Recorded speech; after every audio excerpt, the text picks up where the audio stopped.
gotta leave it to the professionals.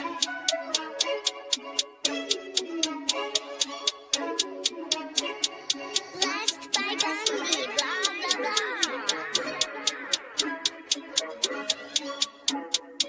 Started off with a bit, now I got coin. I see where y'all going. Been poppin' since Web 1, hella hoes on Web 2. I was living a dream, now I'm on Web 3. And it is what it seems, topping the pyramid schemes, I'm telling you. I'll sell you a percentage on Nebula. Shout out to Vince, he'll set it up. Surfing on the web and I'm shooting at 3.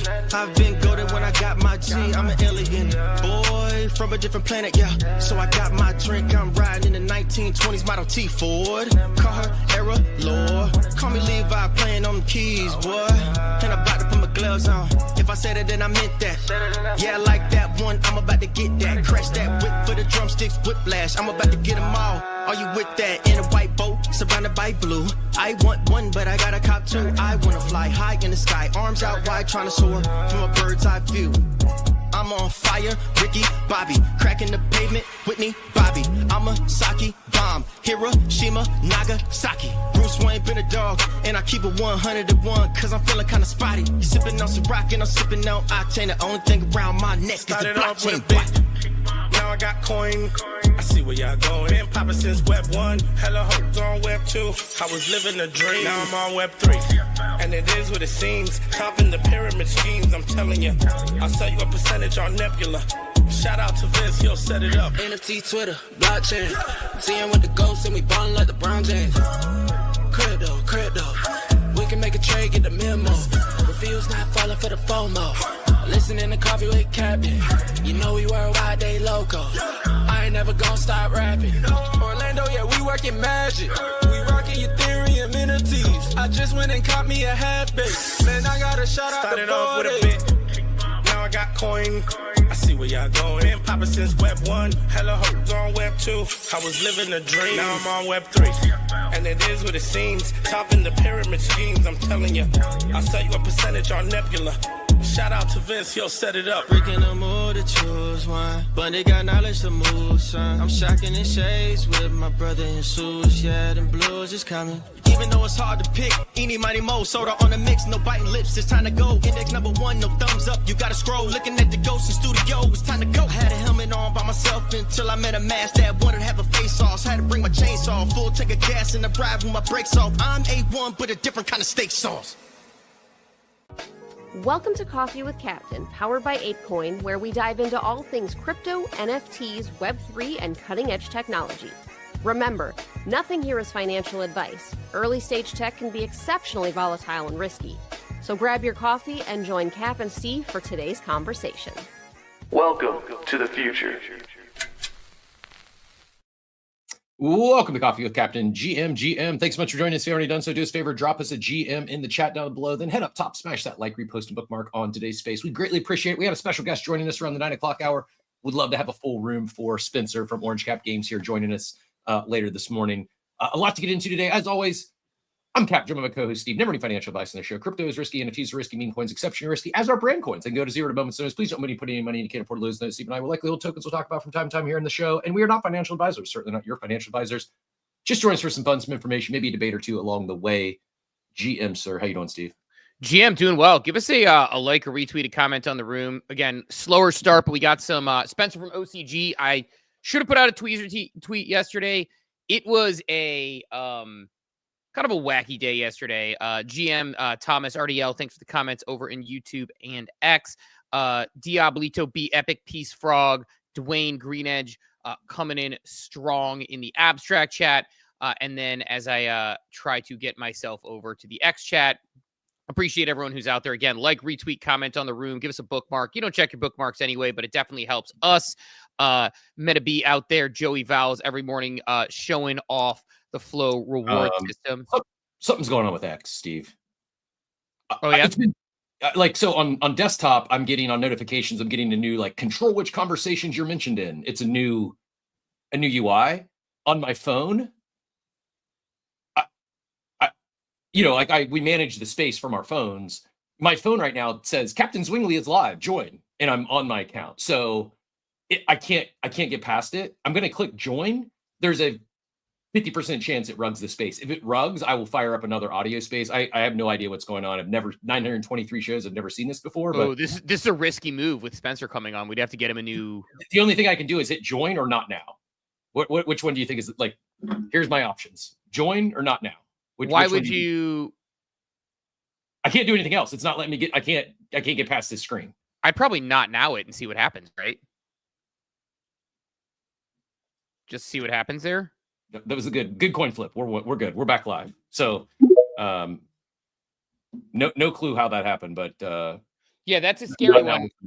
Because if we didn't have a guest, I'd say roll the dice. But because we have so people who don't know, when we do guests, we send them an organized invite. We send them here's the stream link, here's the way to stream, here's the way to come on audio. And I was like, man, if we fire up a new space. Is he coming on stream? Is he coming on? Yeah, plan to come on the video as far as I know at 9 a.m. So let's warm up the room for Spencer from OCG. Retweet, comment at the room. Yesterday was a little wild. Again, GM to all the folks in the Clay, Opportunist, Squiddy, Clay, multiple times, OKC. Man, feels like the Pacers were about 10 minutes from winning the NBA Finals the other day. And when they blew game 4, Shea took it, but man, I think that the Pacers are going to look back on that and say, we were 10 minutes from being NBA champions, and that 2-2 tie after they were in control with 10 minutes to go will be a big one. Otis. All I saw was I've not been watching. I've just been seeing the scores in the morning, and I've seen some clips. The only clip I saw from last night's game was SGA taking a jumper and kicks out his foot and gets the foul called. I can't stand the foul baiting. It really annoys me. It's such a dirty way to play the game, I feel. And I wish they'd change it. It's very I'm not an NBA diehard, but seeing that clip, it's he very clearly, it should be call a charge on the guy. He kicked the pacer and they called a foul on the defender who jumped straight up. That is not a foul. I don't know. I hate that they're letting these. I think they'll have to fix something from next year. SGA, they call SGA the foul baiter. Harden was the original. James Harden was when I was playing high stakes DFS, Harden was at his peak, and often he'd be games he'd have 30 fucking free throws, and it didn't. But for whatever reason, not everyone started playing that game. Now I feel like this is the way to win, and I think especially if the Thunder win the championship this year, it's oh, this is new NBA. You try to draw fouls all the time. It's just I don't enjoy it as a viewer. Yeah, it's not. I mean, Jalen Brunson, SGA, they're foul merchants, and we saw Harden. I mean, Harden we've seen do it before, and at least I don't know. Maybe it's just me because I was much closer to the game then than I am now. It didn't bother me when Harden did it. It really bothers me watching these games. It bothered me. It bothered me when Harden did it, but Harden also did the stupid respect to Reggie Miller, the Reggie Miller jump into you move. That was Harden doing that. SGA, I have read, and I don't know how true it is, it might just be message board stuff, that guys now practice falling shots where they fake getting fouled. It looks like it. They have to. It's become a technique. Whereas I feel I guess, again, Harden probably did the same thing, but I feel it's it used to be you tried to pump fake or get a defender up in the air so they get him out of position. Now it's I'm going to do whatever I can do to draw contact and throw up some ridiculous shot to get to the line. And I don't enjoy it. Yeah, that's kind of the way I see it. It's not fun to watch. SGA, the amount of times you see him fall. I see Payne. SGA is SGA is a good player. That's the part that's frustrating. What I heard from, I don't remember who it was, but I heard someone being interviewed who was the way it used to be is that if you got the ref on a foul where you flopped in the 80s, the 90s, the 2000s, really up until the past maybe 2015 to 2025. Honestly, when was Harden foul baiting? Probably in the past 5 to 7 years, really. It's before the past 5 to 7 years, there was, if you did a fake foul, the ref would look at you and say, I'm not going to call a foul for you for the rest of the game because of that. And then they would let you get absolutely hammered, and the defense knew it, and you knew it. And so that was the way they worked it out. I would just not give SGA I don't care if he's supposed to be the MVP. I would not give him a single call. I wouldn't give Brunson a single call, and I would let them get hacked and be like, when you stop flopping, we will stop doing that. Like, that's it. The officials have to be empowered to do that because it is awful to watch as a product when the play is stopping every other time down the floor and it's SGA on the floor. Exactly, Payne. That's how it should be. Let him get hacked. Yep. It's gotten so bad. Like, I remember, I'm old enough to remember, like, LeBron used to get shit for foul baiting, and he's like the least abuser of it now, I feel. The thing about LeBron, though, and I'm not just saying this as a LeBron fan, I mean this like genuinely, LeBron falls into the Shaq category of his size is so big that, like, people thought Shaq got fouled a lot. They didn't call fouls when little guys were hanging off Shaq because he was so big. LeBron and Shaq were both like Lionel Messi in the sense that, like, Messi, the reason why Messi's my GOAT over like a Ronaldo or some other people is like Messi played through contact to try to make the play. Now, don't get me wrong. Occasionally you take the foul and you fall back, and LeBron's gotten like oh my God, he barely got touched and he flopped. But he's like Messi in the sense that if LeBron's going to the hoop, he's not trying to like look for a foul first. He's trying to dunk it in your face. And during especially his early career, I think this contributed to some of LeBron's, like, you know, people like give LeBron, you know, crap for like his flopping.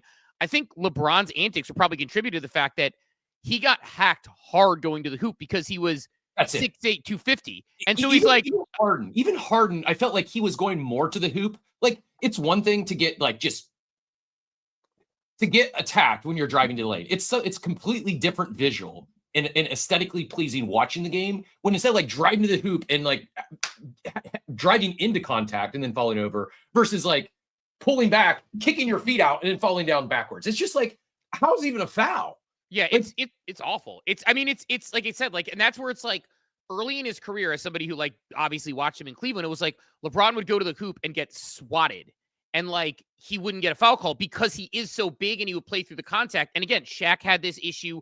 A lot of big guys have this issue.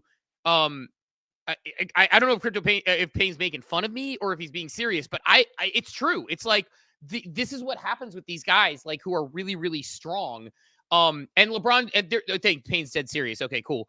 It's like, this is, and I agree with Von Frunten. That is one thing I did like about the 90s NBA. I don't think that 90s NBA defense was necessarily better because defense is faster and stronger now, but they did allow the contact a little bit more. It was like, those players are probably like disgusted with some of the fouls that get called today because they let them play.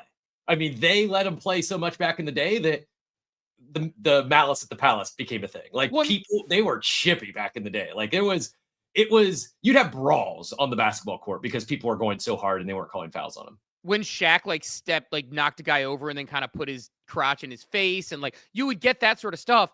You know, almost like the equivalent of it, although the NFL has more reason for it because the NFL is the NFL and you're trying to protect your players long term in their lives.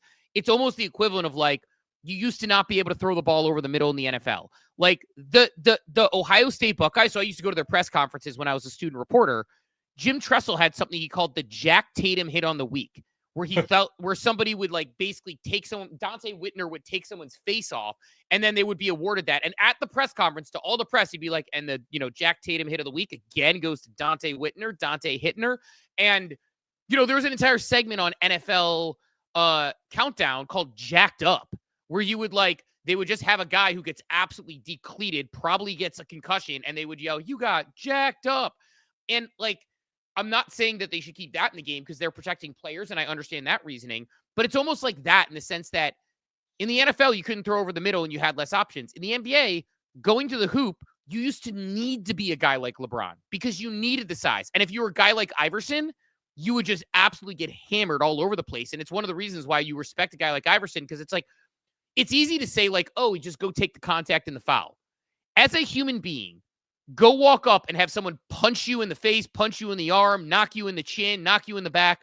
You'll stop doing that thing and get a little bit more timid. It's why guys like Iverson, even Kobe, who had a little bit of a more slender frame, were that much more impressive. The Jordans of the world. It's what made Jordan, one of the things that made Jordan. Yes, he could jump shoot in the mid-range, and he had that. Him going to the hoop, though, and getting constantly hit, it's one of the things that you just didn't do unless you were Jordan or Isaiah Thomas or some of those guys who had it's why Bill Laimbeer and Charles Oakley had jobs. They were enforcers. They were enforcers enforcers are in NHL. Like their role on the team was to rough the other team up, and they wouldn't even foul out. Yeah. I might look, by the way, if my audio or anything's coming through, I see bad network today from Mesh, and I see that I'm a little bit fuzzy. We just installed what's supposed to be a faster internet, but I might need to cancel it. I am uploading the show from yesterday because it got 94% to my Wizard and didn't work. Funny you say that. I completely forgot about it. You know how we were talking, and I didn't change anything, so we'll have the local uploads today again, or local downloads. Like, I walked away from the computer, came back like an hour later. Mine was done. Ryan's was done. Yours was like still not even finished. Like hours later, it was still like 94%. Yeah, I ended up leaving the room because it was so long. So here's what I'm gonna do. We're at why? Oh, go ahead. I guess even though we're hosting, yeah, never mind. Dumb question. It doesn't matter who hit go live. If either of us have bad video internet, it's going to impact the stream. Yeah. I got Crypto Painter in the chat. Here goes Steve K. barking his LeBron theory. Actually, Crypto Painter, the Jordan fans agreed with me. So we'll see, but I'll see what happens here. I'm 43% uploaded for a show from yesterday onto the clip program I use in Wizard. So if that thing isn't more done in the next half hour, I will cut it off. But in the meantime, as long as people can hear me, even if I'm a little fuzzy. Yeah, NFT Drew says, make sure if you upgrade your internet, make sure your router/modem can support the Steve. So many people upgraded 2 GB, yet router modem can only support 1 gig. Yeah, but I don't know. Like they sent me new equipment from, which by the way, I was super paranoid. They sent me new equipment from the internet provider. And I actually was like, did you guys actually send this to me? Like, just to make sure nobody was like trying to hack my shit or something. But I don't know. So it might be the upload going on, but it doesn't make any sense. Like I should be able to do all these things on the internet I have. And like, I'm actually really frustrated. Like I may switch ISPs if this doesn't change. You don't have any like open tabs that are just spinning to you. No, I mean, like honestly, like I have a Major League Baseball lineups tab that constantly updates, and I've found that if I have the tab open, it absolutely impacts the rest of my. I don't notice it unless I'm streaming, so that's one tab I make sure I close anytime I go live. I'm gonna be curious what people think if I do a speed test or if it's something to do with something else, because I'm gonna do a speed test right now. So somebody in the chat who knows better than me. I've got 109.5 Mbps download, and it's working on the upload right now. That sounds pretty slow. Is that slow? I mean, it's 1/10 of a gig, and gig is available most places now. And I have 3.78 Mbps upload. Yeah, I feel like that was slower than when I texted. I'm going to check my text with my friend that I texted when he asked about my speed of my internet, but I'm honestly like incredibly frustrated. Like a Google speed test? Yeah. Yeah, what did you get? I'm checking with my friend, like, because I texted him a while ago what it was before I upgraded the thing. But I'm gonna call them and say basically like, if you guys don't fix this, then we are going to have an issue. So it's, I don't know, my download's actually slower than yours, but my upload's much faster. What's your upload? My download was 40.9. My upload was 44. Yeah, I don't know. We'll see. I mean, honestly, like if I'm still like this sketchy, it might just be because I'm trying to upload. Again, I'm at like 46% upload this thing to Wizard. I thought I could do it during the show without people noticing. That might be part of it. I can close other tabs, but honestly, like it's hard during audio. The show. Like I agree with Payne. I hear your audio fine. Your video looks a little grainy, but it's okay. Your StreamYard video looks like the abstract video normally looks. Interesting. That's interesting. I'll see if like there is a peanut butter. What is your? How do you say it? Peanut butter. I want to say peanut butter pixel sticks, but I don't think that's it. Peanut butter in the abstract chat. I need to know what the full pronunciation of your name is, but peanut butter says a lot of companies don't actually really send the correct equipment. Definitely check it out. Now I'm wondering because I should certainly have much faster. I'm paying for much faster than 44 down. So today on Coffee, Cap and Steve troubleshoot their ISP connections and internet speeds. Yeah, I mean I might just get a new one. That's I don't know. We'll see. Anyway, but Cap, I know we got a lot a lot of things to go over. So let's hit getting a lot of the tech guys saying that's pretty slow. much faster if you hardwire. So hardwire will get much better speeds. It's not actually bad if we're on Wi-Fi. I am using Wi-Fi right now. I know I should hardwire, but I can't hardwire. So if I hardwire, my internet is connected way away from me upstairs. I would have to run an Ethernet cable through my house down my basement stairs to get to my office. So I can't hardwire. It's like not a doable thing for me to hardwire. So I have to go on the Wi-Fi, which should be fine. It should be fine on paper. But yeah, I don't know. We'll see. Cap, what's on your tick list today? I have a few items. I know we got Spencer coming. I'll look. I'm going to try to figure out if I could find out what's running me down here in the meantime. Go ahead. Well, I believe the people tuned in for another 3-hour debate on brand coins and their validity. However, I think we're going to save that for another day. Get OV on here and do the deep dive. You saw the Kaito update. I did as well. Bob says you got to learn to pull that Cat 6 cable all over the house.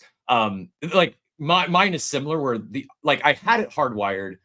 My oldest daughter moved out. I moved my office to her room, and so I just haven't taken the time to do the hardwire. I kid you not, after this conversation, I'm probably going to switch providers just so I can get the new provider to do the fiber optic install for me. But yeah, I digress. Tick list is Kaito update. I think it's big. We'll see. Like maybe it doesn't work as intended, but the TLDR on it is the farming, those that simply say, oh, this is where I rank on the leaderboard, and all they're talking about is rewards and leaderboards. Like it's pretty easy to tell who's farming these Kaito campaigns versus who's actually doing quality content. Pretty easy to discern that as a human.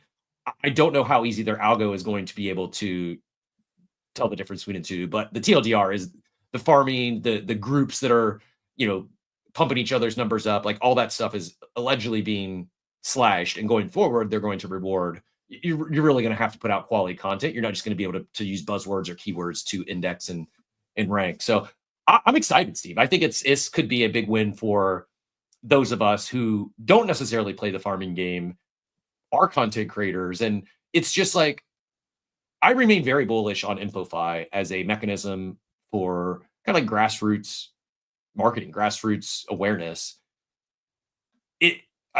I say that I remain bullish, fully acknowledging the slop. And it's very much so. It's been an imperfect program, but it's one that we've continued to see iterations on itself. And what I really appreciate about, I'm going to group Ethos in this as well. What I really appreciate about Kaito and Ethos is both of them have taken community feedback. They've made changes. And while I wasn't a big fan of the point slashing on Ethos, for all intents and purposes, most of their updates, most of their upgrades have been, new features they've shipped, etc., have been in line with what the community's asked for, what the community wants to see. And it's way above my intellect in terms of building something like this, but it feels to me it's gotten better with every iteration. And this was a long time coming. I'm going to be really excited to follow along over the next week and see, does it actually work? Like, are the leaderboards, like you go to the Polkadot leaderboard next week, is it people like Funky who are really putting out high quality content, or is it people who are just tagging Dot in every comment? I'm excited about it.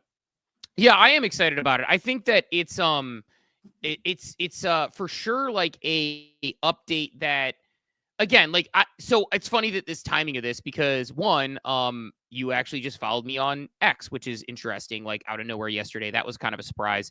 I'm working on a deep dive. I'm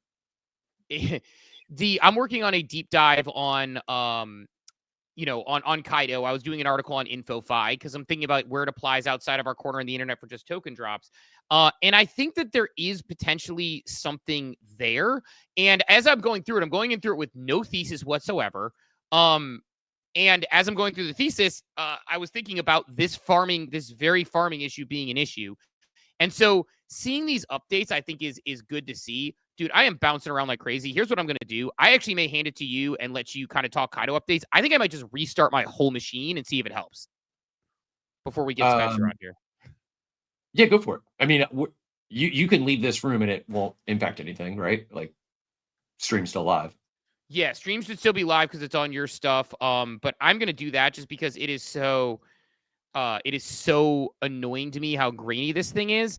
And I'm just going to stop the, I also could just stop the upload. Let me just cancel the upload and see if that changes it on Vizard. Let me know if I get more clear in the next like 15 to 20 seconds on there. That'll be our, I mean, it says that my internet's not the problem too. So it must be just something else. So I'm just going to restart altogether because when I looked at ChatGPT, it says the internet shouldn't be the problem.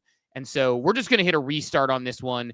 And I will be right back. So, Cap, I'll let you opine on Kaito. And if anybody else wants to join on stage for a minute, and hopefully we get this thing fixed. Perfect. Yeah, we got Squiddy up here too. So this is actually a perfect segue from Kaito. We'll touch on a little bit of Polkadot and FIFA Rivals relative to this Kaito post. I've got the post pulled up here on screen. Actually, it's not pulled up on screen. Let me share that again. Here you go. This just came out this morning, 4:26 a.m. Eastern time. Following wider community feedback, we've just rolled out some new upgrades to our algo. Here's the focuses. 4 bullet points. 1, posts that only mention rewards or ranking without providing any insight or commentary on the project will no longer earn mindshare. This is a big one. 2, reduced default max weekly mindshare contributing tweets to prioritize quality over quantity, with teams still being able to customize. Further crackdown on engagement and group farming. I don't know how they're going to do that, but I don't expect them to tell us. But if they can actually do that, I think that would be a big win as well.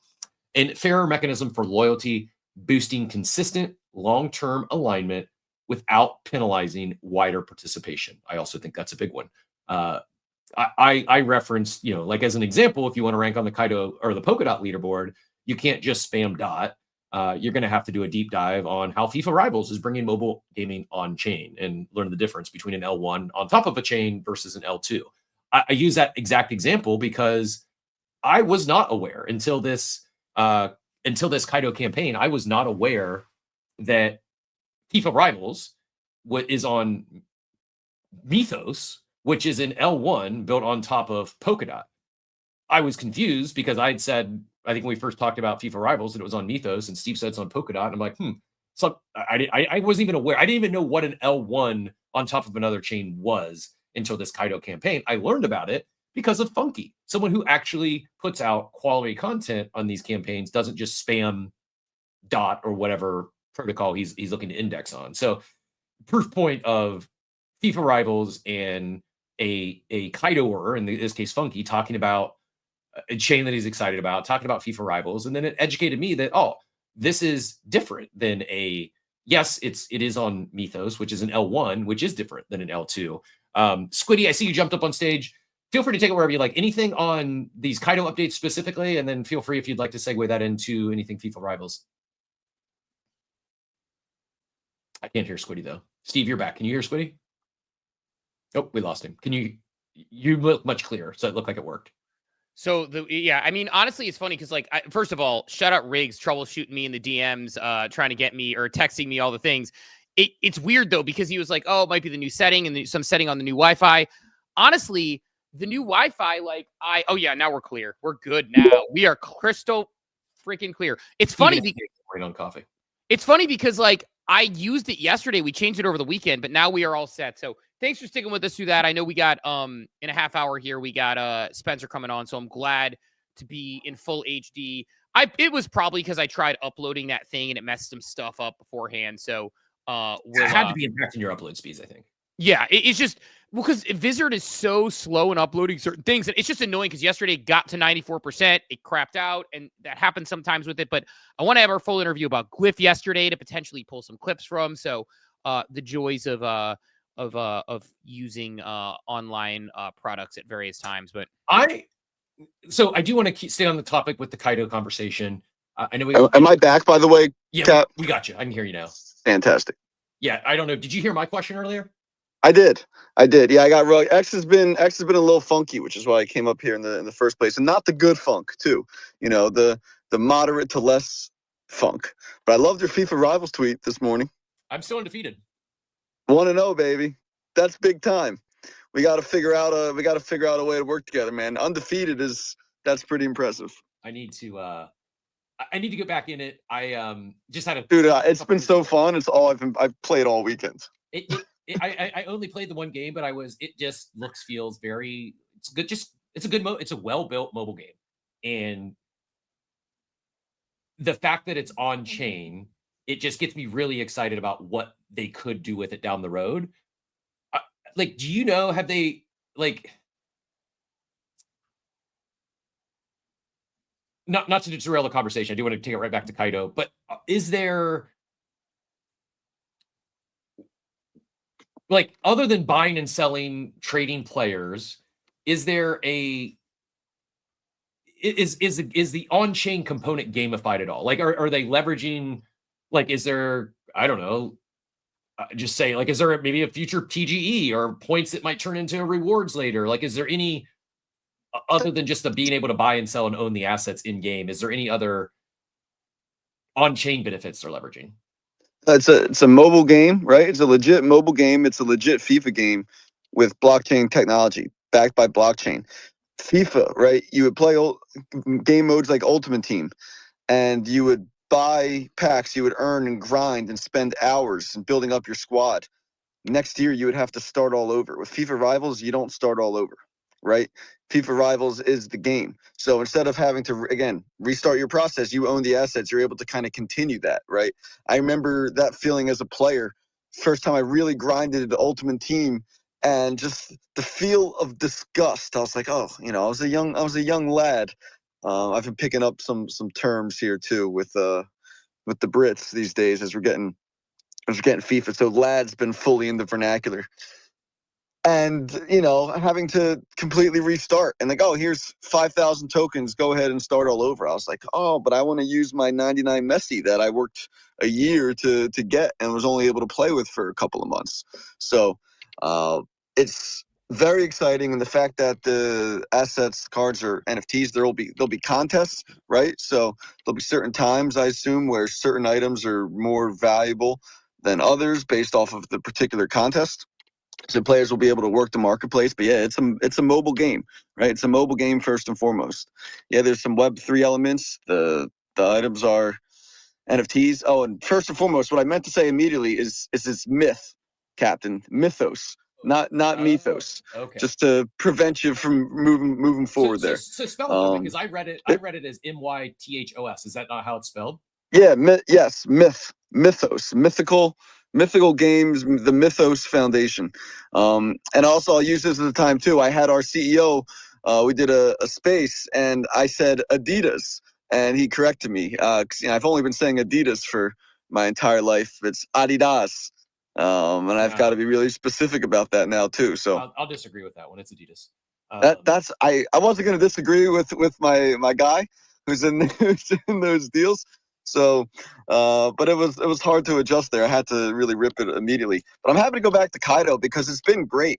The fact that the Mythos is running, it's a parachain on Polkadot. So, we joke around with a lot of these, like the Polkadot yappers, secured by Polkadot, right? That's the big thing. So powered by Mythos, right? So the items, the NFTs, the kits, the rare kits, jerseys, boots, the items in FIFA Rivals, you can buy, sell, and trade them with Myth, right? And it's pretty easy. You go into the marketplace and you want to buy a kit, right? So we just announced who is the team. We got a new team here on FIFA Rivals, and you want to get their kit and someone selling it, you can use your Apple Pay. You can go ahead, double click, use your credit card, get the item. What it's doing is it's buying the item in Myth, right? So that's the transaction. You're seeing, okay, on these charts, okay, Myth is just up there with ETH and every other chain, everything else when it comes to activity.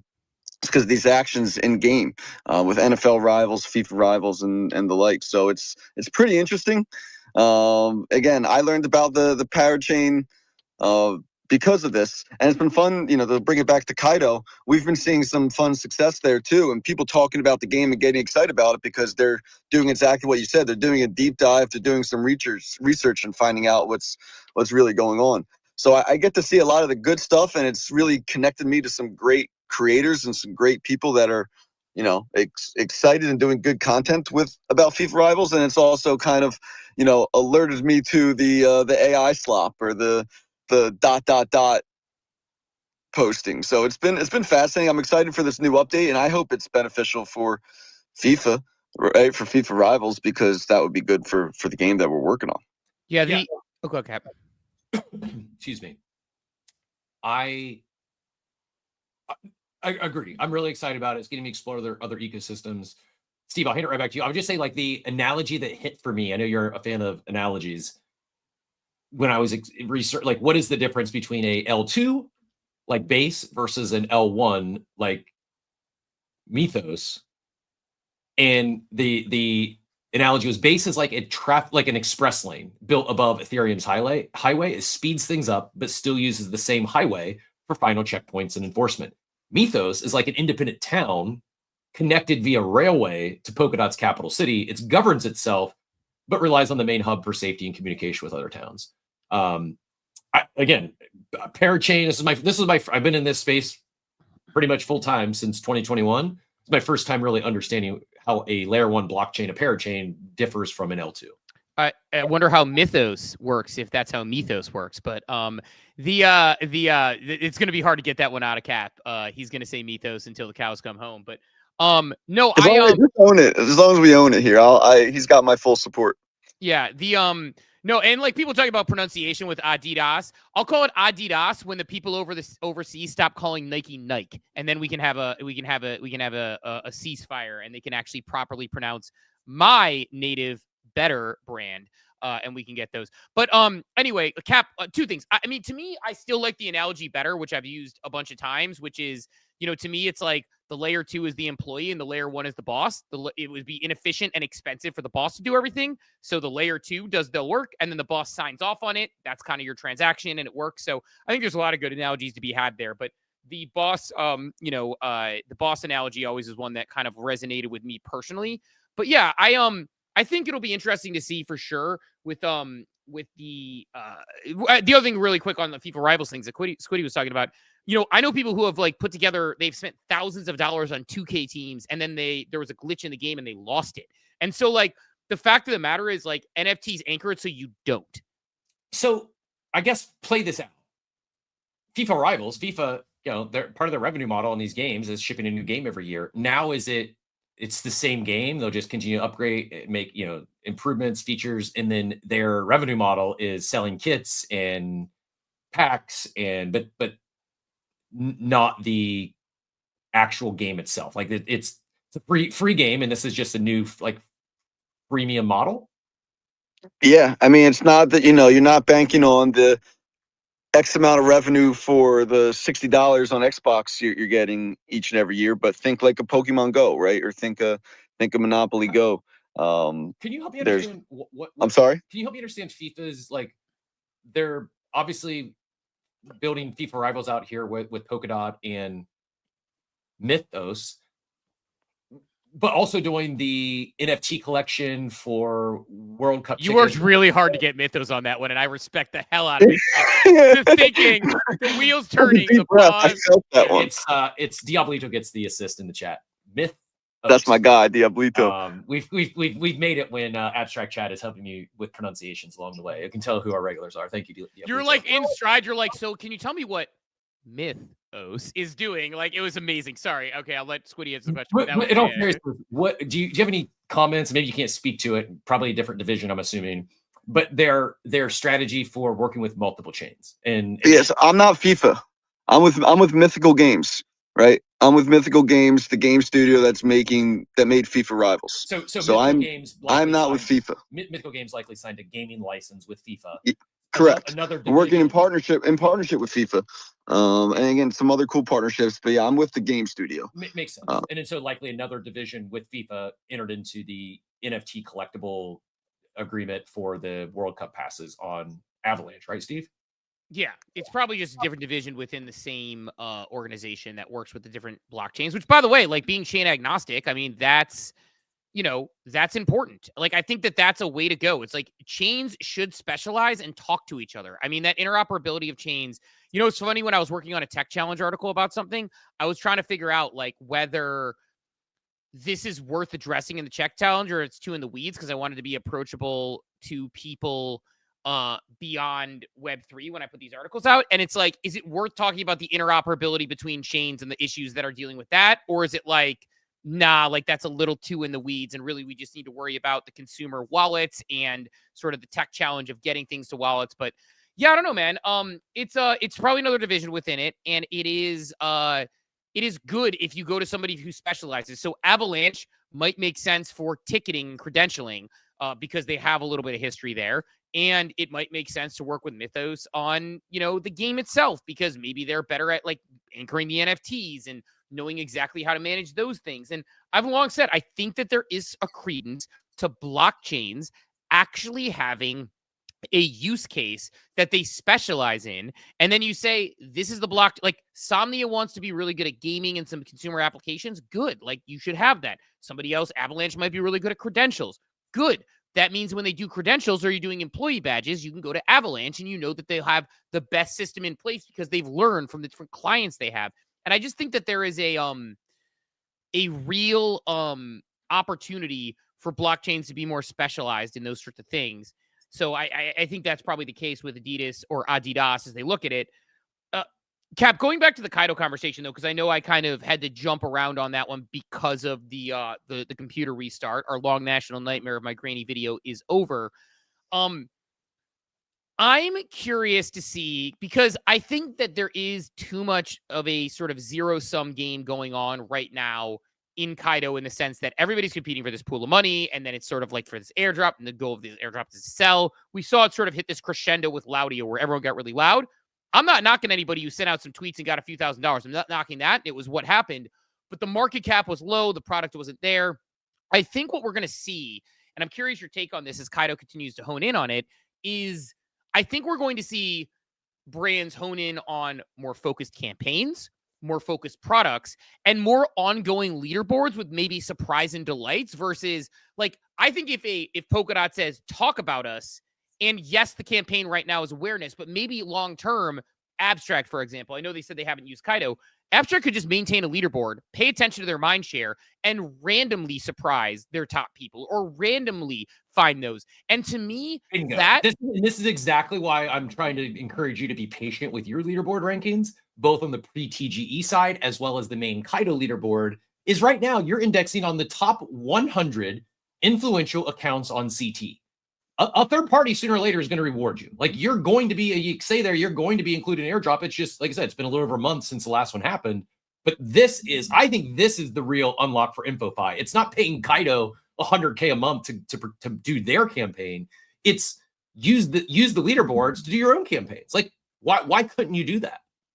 Yeah, I'd like to see it. I am dropping like a rock in pre-TGE. I'm 46 in pre-TGE now. I was like 28 last week. So just talking about things I want to talk about. Apparently stuff I'm talking about is not on pre-TGE anymore. So down to 46 on pre-TGE. But I am 99 on the overall Kaito leaderboard, which I don't know what that means. I don't know if it's yappers. I don't know if it's specifically talking about Kaito. I don't know. But like, I haven't really actively farmed. There's occasional times where I'm like, oh, you know what? It does make sense to mention this here or this here. But generally speaking, I haven't actively farmed to get there. So I don't know, man. I just think the ongoing leaderboards, to your point, who are the people who are talking about the real stuff, right?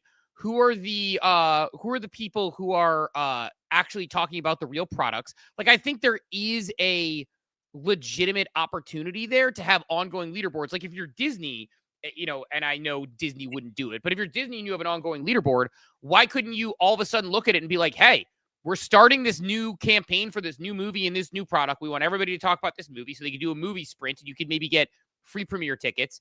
They probably, as this thing grows, are going to have to bucket it into sizes. Like, do you have 100,000 followers, 10,000 followers, 50,000 followers? Because I imagine that competitive arena, unless they have a really honed in algorithm, there's going to be an advantage for the higher accounts.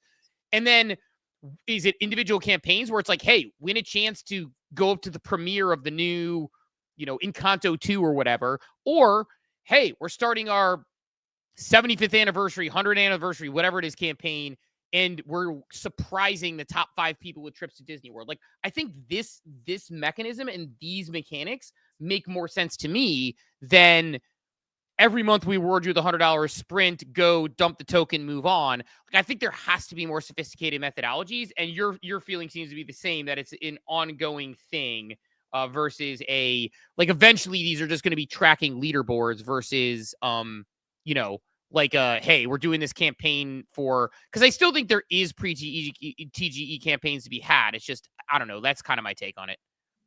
Yeah, no, I agree. Mason said, this is what bugs me about Kaito and similar projects. The biggest, it was a quote tweet of Whale, the biggest risk factor for InfoFi is that not that rewards will run out. That will only be a symptom. The underlying problem is low quality content and engagement farmers, low reputation accounts dominating leaderboards. And my response is these recent updates are intended to counter that. Yeah, exactly.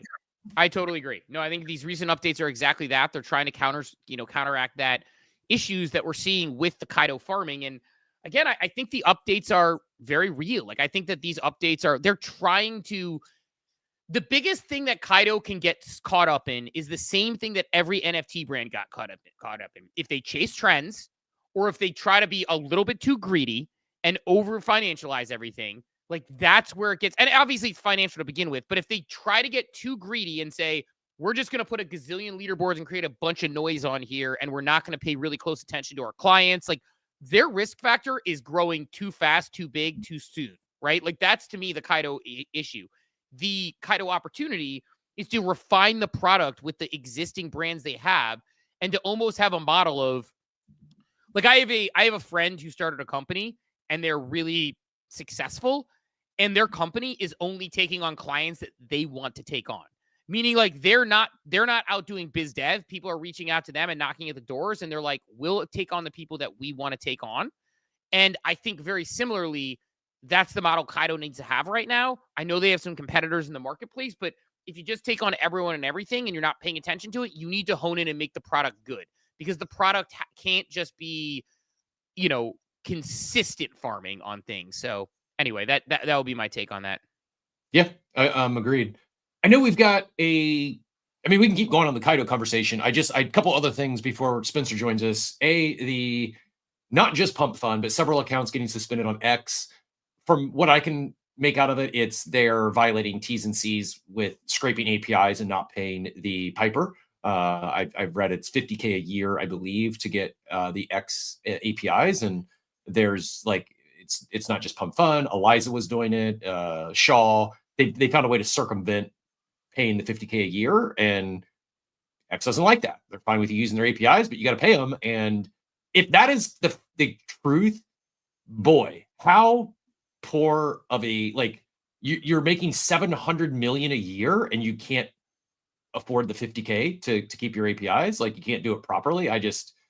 Maybe that's not it. Maybe there's something else there, but I'm not reading into it. They're like, oh, big accounts are at risk, or I'm taking what I've read on X at face value, that the common denominator on all these accounts, these big accounts that recently got suspended, is not that they're talking about meme coins, or not that their account size. It's that all of them have been circumventing the X API connection, and they leveraging a backdoor that X is saying you can't do that. And when X makes moves, they don't warn people. They just suspend your account if you're violating those T's and C's. So if you are one of those individuals who are circumventing X APIs, I would recommend probably not doing that. Seems like they're on a hunt right now. It's weird, right? Like, I mean, it's kind of like this weird thing where it's like, why would you not just, like, why would you? 50K is a lot of money. That's why not to do it for a startup. Like, for pump fun, though, like you said. But yeah, once you have product market fit, once you're printing tens of millions of dollars, hundreds of millions of dollars, like, pay the fee. Do it right. I don't fault someone for, like, if they want to make sure they have a product market fit before they stroke a 50K check. But yeah, at this point, that's just poor operating, I think. That's kind of my point. It's like, why would you not just pay the fee? Like, it's just, it's a very, to me, it feels just like a very simple, like, pay the fee. Like, it's like, if you're pump fun, like, so if that's the case, that would be sloppy, unless they were unknowingly doing it. But like, also, if you're X, you have to think that they sent out some sort of they want people to engage. Right, like, that would be a weird move, because you want people to use your platform, right? Pay the 50K or we're suspending your account. You'd think they'd pay the 50K, right? Right, exactly. That's what's weird about it, that I've seen, like, people saying, like, oh, it was a surprise. It's like, if you're X, you want people using your platform. You want people to use the, kind of like what you've built, like, and you want people kind of responding and active. And Pump Fun, Alan, like, they get a ton of activity. So why would you not, I guess, like, just pay it. Like it's a very bizarre thing to me. I guess to me, and that's sort of the thing that I'm struggling with a little bit here with the whole situation is like, why not just pay the fee? Or did X not send out a warning, or I don't know. But I mean, I'd say like the macro piece that I always bring up is it is a good reminder that right now, like, you just got to be thoughtful about like platform. Like, I'm posting more on LinkedIn. I have a Substack. Like, we started YouTube for Coffee with Captain. It's like, you need to be thoughtful about your platform risk because, if I disappear off X tomorrow, it's tough. So I think that like, that's also the other part. Now, Pump Fund's going to be fine. I don't know if you saw the pre-market Pump Fund was trading at $6 billion on the small volume. I think they're raising at $4 billion, I want to say. What are your thoughts on that valuation? That I know that Pump Fund is a massive business pulling in a ton of money. I feel like, I don't know. I actually don't know how to feel about this one. Part of me thinks that Pump Fund is not, it has a certain ceiling at some point because one, similar to Blur and Blast and things, people farmed it. So I think people are expecting a token drop. So that activity goes away. And I also think there's a point in time where, are we going to hit the meme media like we did at some point? Or again, like we did late last year? Is it going to come through again when people are flush with money? I don't know. Like there's a, I have questions about the $6 billion valuation. I think it's in line. I don't have like, I think it's fine with their annualized run rate with what they generated in their first 12 months, the run rate for this year. To me, it's like, what's the upside though? Like where does it go? Is it gonna? And I say that because I think it feels like just buying the top. Like they've already. Let me just show a chart. Like you can see they've already hit their. Could we have another mania? Sure, but at $6 billion, you're buying this volume, not what it's doing currently, but because when people look at it, like. That thought of, oh, they could get back there. I don't see them raising it much. I don't see them raising it a lower valuation. They shouldn't, right? You're just a simple multiplier of earnings. Like they can justify the raise. They can justify the valuation. It's just it's down, quite a bit from the peak, and I don't see how they get it back. I think meme coin launchers. I think they've already had their Pico moment. I think Trump was the top, and there's going to be more competition. What is it? Radium with their launch labs they've maintained a little bit of market share. Boop, not a lot, but they've maintained some. And there's a real threat of another credible competitor coming in at some point. So yeah, to answer your question, I think it's justifiable. It feels very toppish because there's real risk. I don't know that they have a material moat. And yeah, I feel like at $6 billion, you're buying the top of this chart, not where it's at currently. Yeah. And first of all, great call on the chart there. I think sort of three things we could put a bow on it. And I know we'll get Spencer in here in a minute. We're going to talk some OCG. I'm super excited for this conversation. So give us a like, retweet, comment out there to keep things running. But three things on this, I would say. Number one, I love that you showed that chart because that is kind of my point, is that volume, I think, hit a crescendo prior to what we had with the Trump trade, the Melania trade, and ultimately the fallout with Hayden and the Malay coin. Number two, I think just mentally at some point, more and more, we're seeing top accounts share the only, 0.05% of people made more than $100 or whatever those charts are online, like each or whatever the charts are on Pump Fund each and every month. So it's like, at some point, people are going to look and be like, this is actually worse odds than going to a slot machine. But where they have like, their saving grace could be the fee share, could be the rev share, right? Like that could bring a whole nother, like I say, like, oh, they're at risk to have a viable competitor actually take some material market share. At the same time, yes, they're raising $1 billion. Yes, it's at a $4 billion valuation. Most of those active participants are assuming they're going to get some sort of airdrop, some sort of rev share. That could very much bring everyone back, right? That could be the sugar that keeps everyone in a casino. This sort of goes back to my comment on incentive loops, which I think we lack sometimes in this space where, at some point, I mean, there's a reason why we always call it Ponzi. It's like we use the term Ponzi a little loose here, but it's like, yeah, you're going to get this. It's like, look at blur farming. Look at Yes, theoretically, they all should run out at some point, right? Or at best case, there's diminishing returns. However, we're seeing look at hype. Hype appears like they could do this for a very long time. They keep buying we do need to do a deep dive on hype and how they're buying back 97 tokens with 97% of the revenue. Like they have still, I think 40% of that token to give away to future participants. Like, yes, it's near impossible, you would think, to sustain forever, but we're seeing actual flywheels that show at least a path towards sustainability and ongoing rewards that don't run out. Now, will they execute that? Who the hell knows? I'd much prefer. I don't know. Am I a buyer? I don't know. I actually don't know how I'm going to play their ICO. I just what is the upside from there?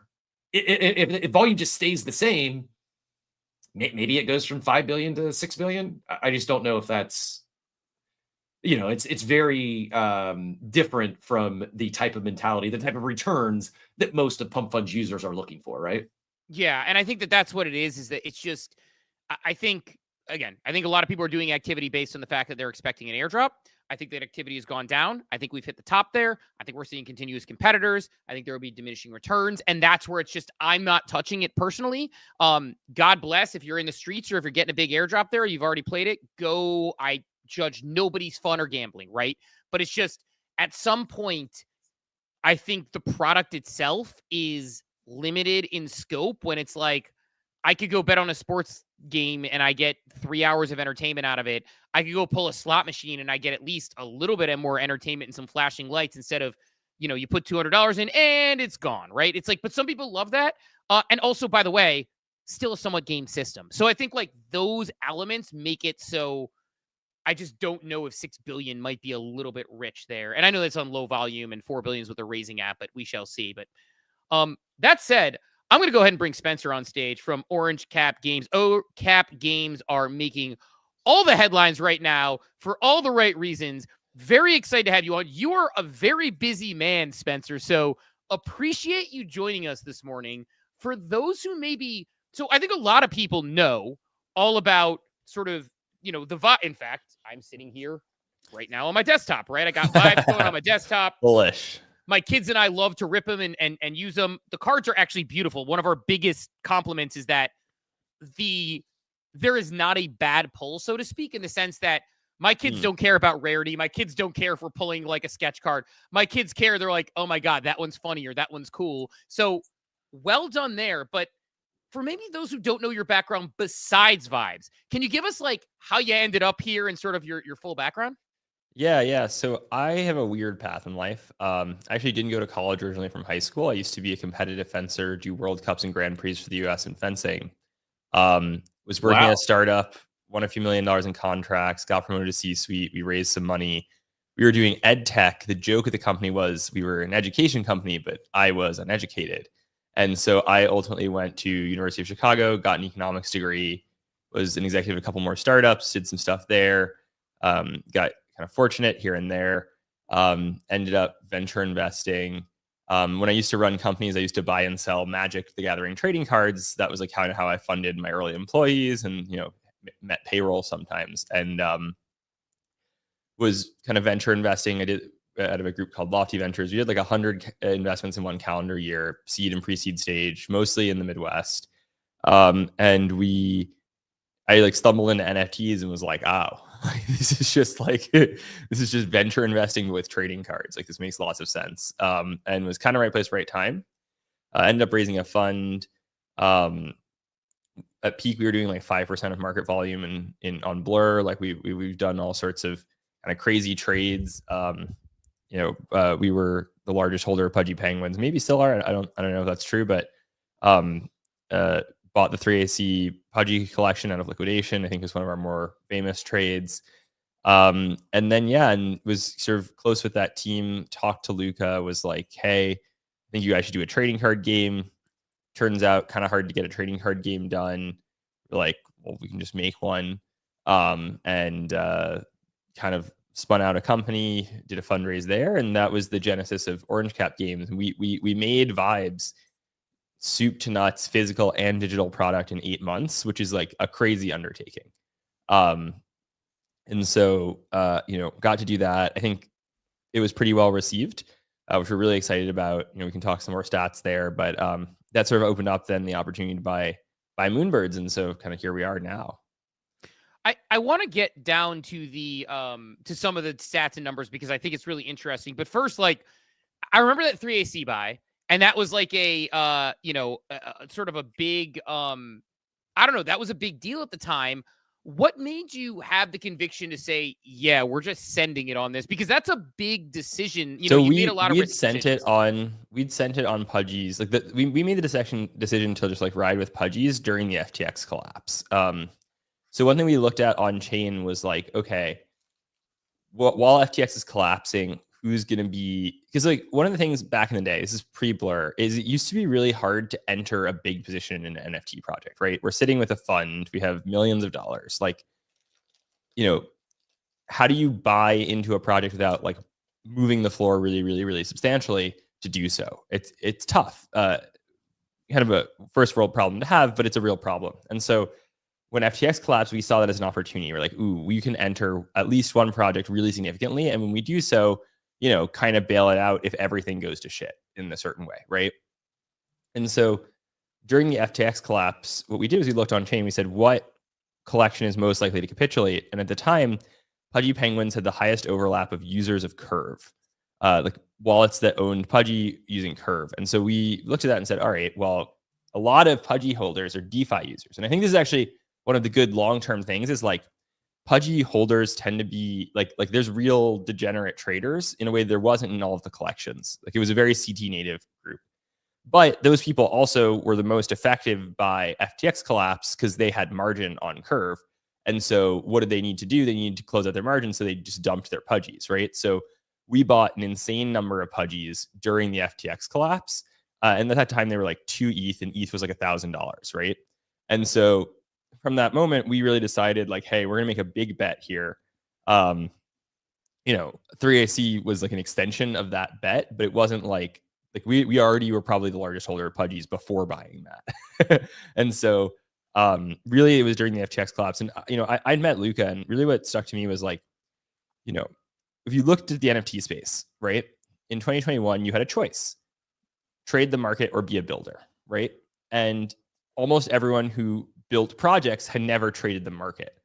But meeting and talking to Luca, he was someone who had been an active trader of NFTs prior to acquiring Pudgy. And that really was bullish to me. That excited me because it was like, all right, what it's like to be rugged, right? And so, and if you watch how they've executed, it's even beyond what we expected then. But really, we were of the mind that like, okay, this is a team that we want to put our chips behind. And, I think in crypto, so a mistake that a lot of like TradFi investors make when they come to crypto is they're really like trying to get index exposure to the industry. Like bad idea. I don't know if you've seen the industry, but it's mostly straight line down in almost every chart, right? And so I'm a big believer that you want to make concentrated bets. Like if you just index, then you're just going to get chopped out over the long term.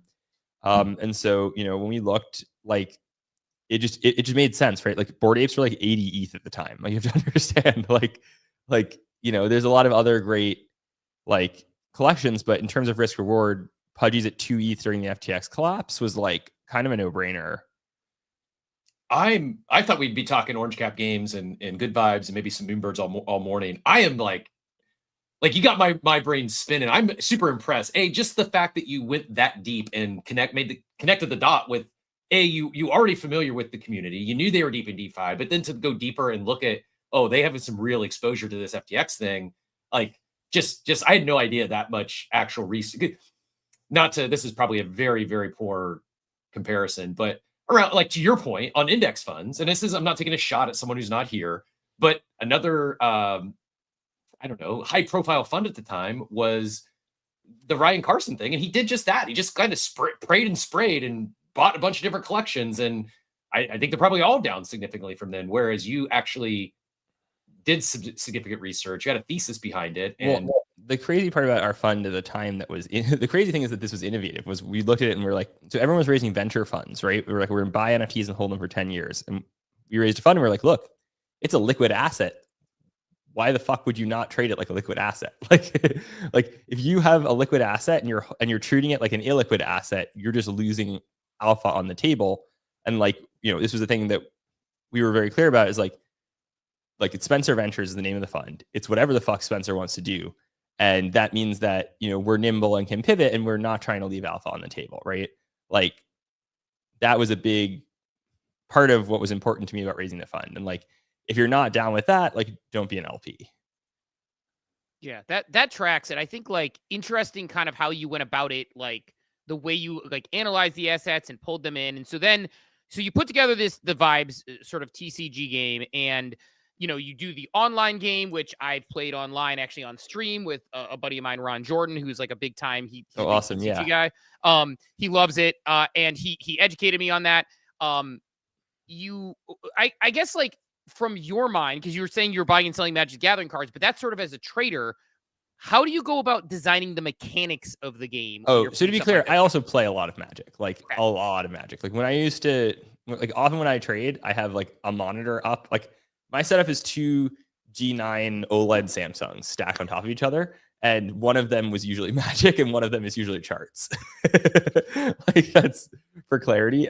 So I actually, when we decided to do it, it was during Art Basel, from the tarmac, I called my longtime friend Elliot, who does a lot more kind of game design stuff, but doesn't play as much TCG. And I was like, hey, like, what are you doing tomorrow? Like, can you fly to New York? And like, let's just make a game. And I think we really started from like a first principles approach of like, what do we find good and compelling about these games? A really big thing for us was we did absolutely zero research on like game design theory, because we thought like everyone reinvents the same game basically. And like there's no need to be in that same zeitgeist of what all of the other game designers think. And there's a few decisions that we made that like every game designer we talked to subsequently was like, this is a bad decision, blah, blah, blah, blah, blah. But they're the decisions that make it, right? Like the number one thing that we got critiqued on when other game designers, like professional game designers, saw our game was the full bleed art style with the like text in the bubbles. They were like, oh, like no one's going to read that, like blah, blah, blah, blah, blah, blah. Like you need a text box, blah, blah, blah, blah, blah, blah, blah. Which is a decision that like every other game has a text box, every single one, right? And we're like, no text box, etc. And when you said, Steve, at the beginning of the show, like your kids, everyone is exciting. Like, that was the result of that. Was like it's by far the most well-received part of the game, or not. It's one of the very well-received parts of the game. Is like that every card feels like it's a hit because they don't have text boxes, and the art is like as much art as possible on the card. Like I don't think we could ever have more art than that. Yeah, that makes sense. I like it. And again, like, it's one where it's like, I look through the cards and like, again, they're all beautiful. They're all well done. You do game design. How much does Pudgy and Luca and team give input into any aspect of it? The art, the game, etc., versus just saying, hey, we just trust you, just go. Yeah. So, I mean, it's been a rapport that we've built over time. Obviously, like when we first started working with them, they were really, especially Peter and their creative team and like the whole IP is their baby. And so they were a little bit hesitant to kind of let other people run with it. But then I think once we started showing them what we were doing, like, I mean, it's kind of a different take on Pudgy a little bit, which I think is the right approach. Like, we didn't want to do their Pudgy style, but like not as good, right? Because it's kind of always how you do when you imitate someone. It's like, this is our Pudgy style, is our take on the IP. And I think, they've come around in a big way, and they're really supportive of it. And they're like, look, just do your thing. And I think we've thankfully earned their respect enough to just kind of run with it, because at the end of the day, Claire, who is our art director, is just really, really good. And it turns out that when you have someone who's really, really good, like it clears a lot of hurdles very quickly. Talent, it's funny. Talent can cover up a lot of things or help you with a lot of things for sure. So you mentioned earlier, like some numbers and some sales, like anything you can share about the way it's been received? Yeah, so I mean, the physical game, we've sold over like 1.5 million of physical product since December, which is awesome. That's obviously, is it a $700 million like pump fund? No, but is it a very meaningful amount of money for a physical product that just came out? Absolutely. We've also, the online games had 350,000 games played since it launched in December. So that's pretty great. And I think there's a stat on the online game that like 10% of people who play one PvP game play 100 PvP games, which is pretty crazy in terms of just like cohort retention and people really going deep. So that's something that we're really excited about. The secondary market's also really good on the singles. So I think the highest sale is $5,000 on eBay. There's also a $4,500 sale for an individual card. There's many in the hundreds of dollars, but just a really robust secondary market. And then also partnerships. So we've partnered with eBay. We've partnered with CGC, the grading company. We've done a activation with, co-branded activation with Van Eck. Star City Games, which is a really big deal in the trading card space, hosts some of our events, and we're gradable by PSA too. We've got a couple of pretty exciting ones coming up that I almost just said, but can't yet. But a cool, kind of crazy stat. So for CGC, the grading company, which is, if you've ever seen like graded cards, right?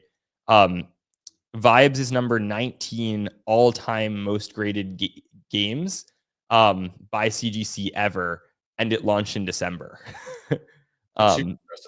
So pretty cool. We have a really big grading culture within our community. And yeah, I mean, it's been a really great platform to work with a lot of other people. I think it's been really well received, and we're really excited about it. And we have actually our upcoming set, Legend of the Littles, which is coming out in like pretty soon.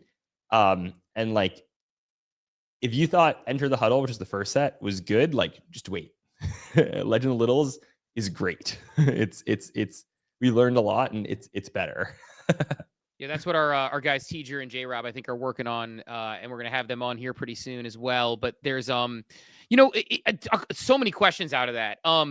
You talked about the sales. Do you feel like the sales and the number of units you've pushed have sufficiently escaped our corner of the internet, or do you think that's just a rabid fan base that exists here in the Web3 world that has sort of supercharged it, and the goal is to then, hey, layer 2 is to get there? Yeah, so great question. It's a little both, right? Almost all of our marketing is focused outside of the crypto space. The good news is the crypto space did really latch on, and we have a lot of great people that come from the crypto community, but long-term growth like has to come from outside. Like if you're cool outside of crypto, like the crypto community will adopt you. If you're cool in crypto, the community outside of crypto will not inherently adopt you, right? Like, and so that's just how you have to think about it. It's really that simple. A big part of what we've done, we had our championships at Hartford with Star City Games at their event. And what we did is there's a Magic tournament it's a 3-day event, Magic tournament, 2,000 players. By Sunday, there's only about 10% of those players left in the tournament. So we hosted our tournament on Sunday.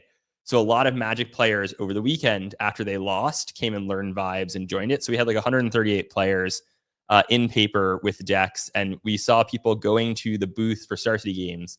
It's a cool thing. They can sell their Magic cards to Star City and use that money to go to the booth. They have like a trade-in bonus to go buy Vibes cards. And so it was funny. I heard someone being like, yeah, like I'm selling my deck and buying Bunkus. Like, I don't know. That's what I'm doing this weekend. And so it's definitely a growing thing outside of crypto. For sure. That being said, like a lot of our core collectors and a lot of the reasons that we have those stats, which are very impressive, like, when we did our first pre-sale, this is maybe over a year ago. It was actually the summer solstice last year. So with BZ now the colony, that was like, I think it was like 10 minutes we sold 500 boxes for a new TCG. That's insane. Like nobody does those numbers, right? And so what we were able to then do is take some of the like good numbers from crypto, take them to the Web 2 players and be like, guys, like we're serious, like come work with us. And a cool thing in the trading card industry, and I think this is true in the collectibles industry overall, is like a lot of that industry knows that a lot of its growth comes from the crypto crowd, right? Like when crypto prices go up, collectible prices go up. Like there's a lot of overlap.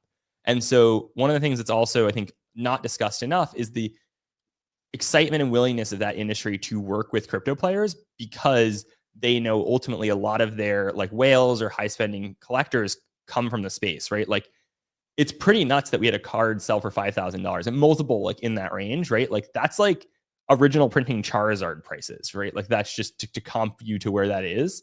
Now, obviously, like there's a lot more original printing Charizards, and we're not at the point that Pokemon is at, like nowhere near, but it's not like insignificant, right? Like that's a pretty meaningful number to anyone in the industry.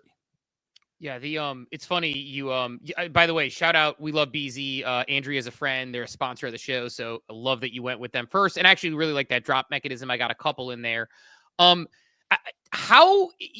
of all, also hilarious part of that story is that the card collectors are just like us. They sell their cards. It's like, I sold an NFT. Did you take profits? No, I used it to buy more NFTs. Like, what do you want from me? Yeah. It's free then. No, if you sold cards to buy cards, it's free. Yeah. It's like, why wouldn't I do that? How important is it to you have that online game, the one that I streamed and played with Ron. Yeah. How important is that? And how much is that the future of cards that you see? Because you own the cards and sort of the NFT aspect, the Web3 aspect that plays in there. I mean, it's super important, right? So I'm a big believer that like it's super important, but you need both, right? Meaning like, so why is it important? It's important because a very practical reason that the online game is important is these kind of games are kind of tough to learn, but they're much easier to learn in a rules enforced environment. So one thing that we did when we talked to a lot of people who were part of Wizards of the Coast, which released Magic, like they said a big inflection point for Magic was when they released a game on Xbox where you could learn to play Magic on the Xbox, because like learning to pay like watch a video or play online is a much better way to learn how to play these games, if that makes sense. And yeah, so the rules enforced environment totally makes sense. I didn't even think about it that way, but it's like if I play Monopoly online with my kid or on with my kids on the Switch, they can't cheat.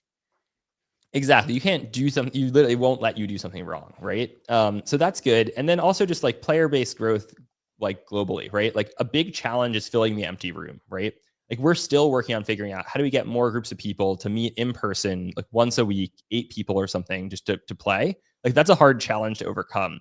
But what we got to do is we have a community of people all over the world, by the way. Like Vibes is huge in like the Philippines, it's huge in Russia, it's huge in the Ukraine. Like it's in some interesting pockets throughout the world that we might never have expected, right?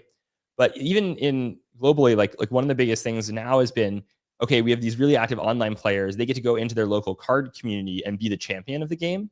And so that's like a really good way to grow and fill that empty room, right? Is it gives us a lot there. It's also a really important competitive advantage. So Magic has an online game, Arena. Disney Lorcana used to have an online game that was community made and they shut it down. So there's no online game for Disney Lorcana. Flesh and Blood is called Flesh and Blood because you're only supposed to play it in the flesh and blood. So there's no online game. And One Piece, to my knowledge, does not have an online game. And so what you're looking at is actually like competitive landscape wise, like very few of the physical TCGs have an online game. Now, flip that on its head, it's also kind of true the other way, right? Like Hearthstone is this huge thing. Even you have like Parallel and some other crypto native ones. None of them have a physical TCG, right? And when it comes to that distribution I mentioned, like how do you distribute to more people outside of crypto? Like a lot of those partnerships are with people that sell physical cards, and you cannot partner with someone who sells physical cards without physical cards, right? You cannot become the 19th most graded card with CGC ever if CGC can't grade your cards, right? Like there's like a big thing that we saw was an opportunity to do a partnerships-based like growth approach, and a lot of these partnerships just can't start if you don't have physical. And a lot of the players too, like there's certainly a sentiment outside of crypto that like it's a crypto thing, like therefore it's bad, right? But I think you can get past that objection pretty easily if you just sit down and hand them a stack of cards and they play it, and then they just like it's not about that anymore. But if you didn't have the ability to like hold it in your hand, it feels more fake. It feels more whatever, right? Because again, like we live in this bubble where crypto is a positive thing, but to a lot of people in the world, it's not. Yeah, it's like, yeah, no, like they're like, this doesn't feel like Bitcoin. So I guess like one more question about this, and then we'll definitely get into Moonbirds and that whole deal. But this is such an interesting conversation to me. You also along there talked about sales, you talked about collectability, you talked about the TCG grading, then you talked about the game itself. When you're running a game, a sort of a card studio, and I guess like maybe is this typical or is this unique to you? How much do you pay attention to that sort of secondary market of the collectability versus the actual game itself versus the tournaments? Like, how do you kind of divide your time? Because that's multiple elements. It's just multiple elements of the business that all TCGs have to pay attention to. Yeah, I mean, like, well, it's interesting because like you have to pay attention to all of it. Different TCGs make different choices around it. Pokemon, for example, is like 99% collector, like 1% player. Like almost nobody really plays. I mean, there are people who do, but like it's not a huge percentage of what Pokemon is, right? Magic, on the other hand, is way, way, way more player driven. Now they've moved a lot into collectability recently with some of their releases and IP partnerships, but like historically Magic has been like not at all collector focused and very player focused. And so there's not like a right or wrong answer. You have to pick where do you want to sit, right? And like I would say like the easiest to serve consumers are collectors because they buy your product, they put it on their shelf, they collect it, and you know they have no more asks, right? As long as you're continuing to grow, support, but like you know, then who is the people who want to buy cards, right? Like that ends up being a lot of players. And so it's really healthy to have both. Very few games have cracked the bothness of it where like, you know, like it's exciting to see the market evolve around the metagame in the game itself. You know, for us, like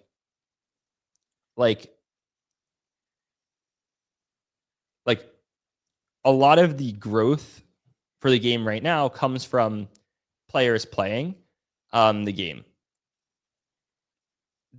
That being said, like a lot of players are interested to play the game because they see that there is a secondary market and there is these other things that go on, right? Like, you know, they're not naive to that. I mean, I personally like,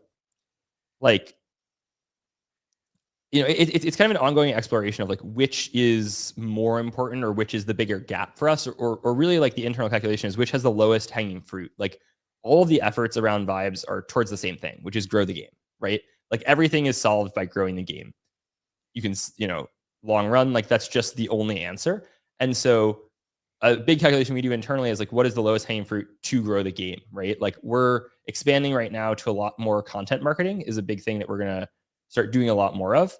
You know, I think a lot of the conversations we're having internally is like, I think this is the case is like, I think that a lot of the viral content in trading cards is around pack ripping more than it's around playing, right?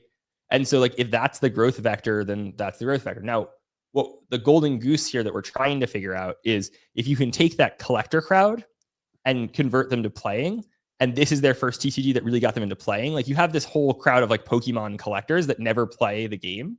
If you can convert them to playing, it's a much bigger win than trying to convert Magic players over, right? Because Magic players are playing Magic and you're trying to convert them to playing a different game.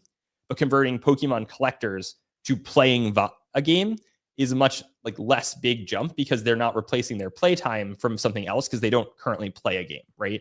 And so like when we think about how like going after Pokemon players, like that's a lot of our pitch. And you know, speaking of Ron and some of those friends from the V Friends community, I think that was a big thing that like hit really well. Where a lot of our like a meaningful amount of our like you know core collectors in the game like come from the V Friends community, and it's like this is just a very different type of game than what V Friends delivered to them. Like V Friends, I think leans a lot more on the collectible side than the player side, and so for many of them, it's their first like player focused game, and you know like it's a really good archetype of game. Like that's why there are so many players of games like Magic and others globally, right? Like it's just, this is a good type of game. I think it's the best type of game, but it's at the very least a good type of game, right? And therefore, like if you really take the time, like you will probably enjoy it and get hooked. You mentioned the content marketing, Spencer. How much of this, or how much do you lean into like Igloo and what Pudgy Penguins is doing on a global scale? Like hearing you talk, and you've got tremendous compliments in almost every chat this morning. You got a lot of fans out in the audience today. But I like hearing you talk, like you could be doing this and building Vibes without Igloo and without Pudgy and their brand presence. How are you managing that dynamic? Or I guess worded another way, what would you recommend for someone else building in crypto, building their own brand in crypto, a native Web3 brand that is I don't know, what is that? Like, how do you describe your relationship with Pudgy Penguin in that IP? Yeah, I mean, like, look, we have a great relationship with Pudgy. They're very supportive in a number of ways, and there's a lot of stuff that they do that like is incredibly important, right? Like we talked about, the empty room problem, which is like, when we walk into conversations with distributors and partners, et cetera, like most of them have heard of Pudgy Penguins. Like there's 50 billion impressions on Giphy. Like it's not a totally unknown IP, and that goes like that is very, very meaningful. There's also like quite literally like practical partnerships that we get to do with them, right? So for example, like, we're co-hosting some stuff during NFT NYC with them. Like that's gonna be great. Like when we go San Diego Comic-Con coming up, like we did last year, we're gonna do it again this year. Like be at their booth. Like there's a lot of co-activations that we get to do and conversations we get to be in with them. And when we started, like they had a core collector community of Pudgy, and like certainly those are like very supportive people of the game. Like it's who are the first sets of people that get it. So like in many ways, like Vibes itself is an IP, but also we see like there's no reason when we launched Vibes to also launch its own IP. Like that, this is the thing, even Magic, right? Even Magic the Gathering, right, has moved away from using its own IP. Like the last couple of sets for Magic are Assassin's Creed, Doctor Who, Lord of the Rings, and like they did SpongeBob and Cowboy Bebop, right? And I had no idea. This is completely new information for me. Assassin's Creed is the best selling Magic set by far ever, like before it was released. And like, can you name a character from Magic? Like, we could probably heard of Magic the Gathering, but could you name a character from it? Black Most Lotus. people can. That's all I got. Yeah, you got Black Lotus, right? But like Garruk, Liliana, like these are the main characters. Nobody knows them, right? And so, like, I think like getting to work with them and you'll see over the next, like, I would say 12 to 18 months, a lot more that we're doing with them. So it'll make a lot of sense then, but like, look, like at the end of the day, Luca and his team are legendary. I mean, they come from Gel Blaster, like they're legendary CPG product people. Like they're very good people to work with in this industry, and the weight of the IP does go a long way, right? It's not a nobody IP, and this is credit to all the efforts that they've done, like going to Licensing Expo every year, going to San Diego Comic-Con. Like there's a lot of stuff that people don't talk about in crypto that much, but there's a reason that they get so many external brand partnerships, right? And so we get to benefit off a lot of the BD work that they're already doing and do things together with them as well. You're obviously like you're cooking with Pudgy Penguins. You got Lil's coming out. You mentioned the V Friends community. Teacher Katie, friend of ours, her little Peng is going to be in the Legends of Little set, so she mentioned that. I guess like why? So then you acquire Moonbirds, and I can tell you're a buy. All this great stuff going. Yeah. Why do Moonbirds? You're a buy low guy. I get it. Like you're a buy low, sell high. I clearly like. I mean, you've got the fund. You get the 3AC. You did the big play with the Pudgies. You're a large holder of Pudgies. Like why go out and take on a community, which is a whole new ball game, as well as like a new IP when it seems like you're cooking pretty well with Pudgies? I mean, there's a number of reasons, right? So, there's some practical reasons. There's maybe some emotional reasons even here too, which is like, I love Moonbirds. Like I love Moonbirds. I want to see them do well. Like, so much of my personal arc has been like NFTs doing great things for me. And, somebody needed to take on Moonbirds. Like it was like, it's better for Yuga. It's better for the Moonbirds community. Like it just needed to happen. And like, there's not that many people who could do it. Right. And so, these kind of decisions, people have asked me like, how do you make this decision? Like this is a big enough decision. There's just so many compounding variables. It's a really tough, like you kind of just got to shoot from the hip. Right. And we saw the opportunity to do it. It made sense. We thought it would be a good positioning for us. We also think like from an OCG brand level, it really expands like what the company can be. We never wanted to just be a one product company, right? Like that wasn't the goal. And look, like call a spade a spade. GameFi right now in crypto, not a strong narrative, right? If you think, we see Nyan Heroes shut down a few weeks ago, like the number of high profile gaming projects shutting down far outpaces the number of high profile gaming projects with meaningful TGEs, right? And so we made the calculation that like, now does gaming come back? I think absolutely. Like long run, like I am still a gaming and crypto bull. Like clearly I own a gaming company. But you know, for us, like we're looking and we're like, okay, OCG like would do well with a lot more resources to grow. Obviously, you know, we've made a bunch of money, but like, how do we grow the pie on both ends and make the company more relevant, et cetera? And it just made sense for us to go out and do this, right? And, you know, we closed a funding round as well, like all that kind of stuff. So, you know, I think it ends up being better for everyone involved, right? Like even my account, like the engagement on my Twitter account is through the roof since the acquisition. Like that's good for Vibes, right? Because I can also shill Vibes more, right? Our access and where we are in conversations with various partners, like, you know, that we want to do promo cards with, like we are suddenly as a company much more relevant, right? And so our negotiating leverage to get a promo card done with a partner that we've been trying to get for a while, like goes up. There's a lot of ways in which it's like 1 + 1 = 3 when it comes to the Moonbirds acquisition and Vibes and everything going on at OCAP Games. It's also like, you know, like look, we've done a lot of work. Like our mission is to bring IP to life, right? And we've done a lot of work with other people's IP. Like I think at some point it makes sense for us to do something with our own IP. No, that tracks. And I guess like, you know, as you now kind of own this IP, what are your plans? Like, what do you think about like doing, like if you had to like forecast out a year from now, like people who have or in the Moonbirds community, is it going to be specifically game focused? Is there going to be community stuff focused? Like, are you going to bring out a whole new team to run community there? Like, what does that look like for you now? Yeah, so I think it's a stepwise approach, right? 0th step is we just reactivate the community. It's been awesome. The reception of the community is fantastic. There's a really active community, right? Step 2 is grow platform. So like Moonbirds kind of only exists on Twitter. Like, you know, it is this very relevant thing in crypto, but it's not something that you've heard of outside of crypto. So like big goal is to change that, right? We talk about content marketing. We have some stuff in the work there too. Like literally the first thing we did when we bought Moonbirds was launch a Telegram announcements channel, right? In terms of just expanding to a new platform where there's like new subsets of people that maybe some, obviously many are on Twitter, but not all are on Twitter, right? That's another social growth channel, right?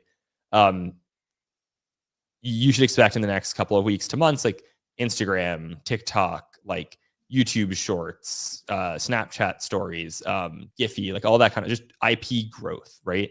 We need to get that engine just kind of going because, and it's not like rocket science, like we've seen the playbooks. Like one thing that we are doing, which I've been very explicit about that I'm excited about, because I think this is like a big difference between owning an IP now versus even 2021 is like, we're really leaning into using AI to generate a lot of the content there and grow the IP. Like most big brands that have an IP are really hesitant to adopt AI and be very vocal about adopting AI because they're like, does it dilute our brand? Like this, and I get the concerns, but like we're starting from basically 0. Like, screw it. Like, let's be the leaders here. Let's really push the envelope of what AI driven, content growth driven IP growth can be.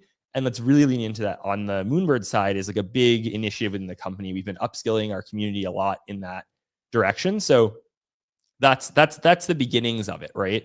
Ultimately, then the next step is, you know, some of the next steps is like deliver like products around it, right? Like Orange Cap Games is known and well respected, I think, for our collectibles products, right? We actually have a part of our team is based in Asia that just does manufacturing, right? Like we have people on payroll, boots on the ground there. So our manufacturing capabilities are very substantial. You know, does that mean that the collectibles we manufacture are always going to be games? No. And also the definition of what a game is, to me, is a lot looser than what it is to a lot of people, right? And so, you know, like really, like we're a collectibles driven business. Now we're also a revenue driven business. Like I think the number one goal of a company in crypto is keep the lights on, right? And like you do that by creating revenue, turns out.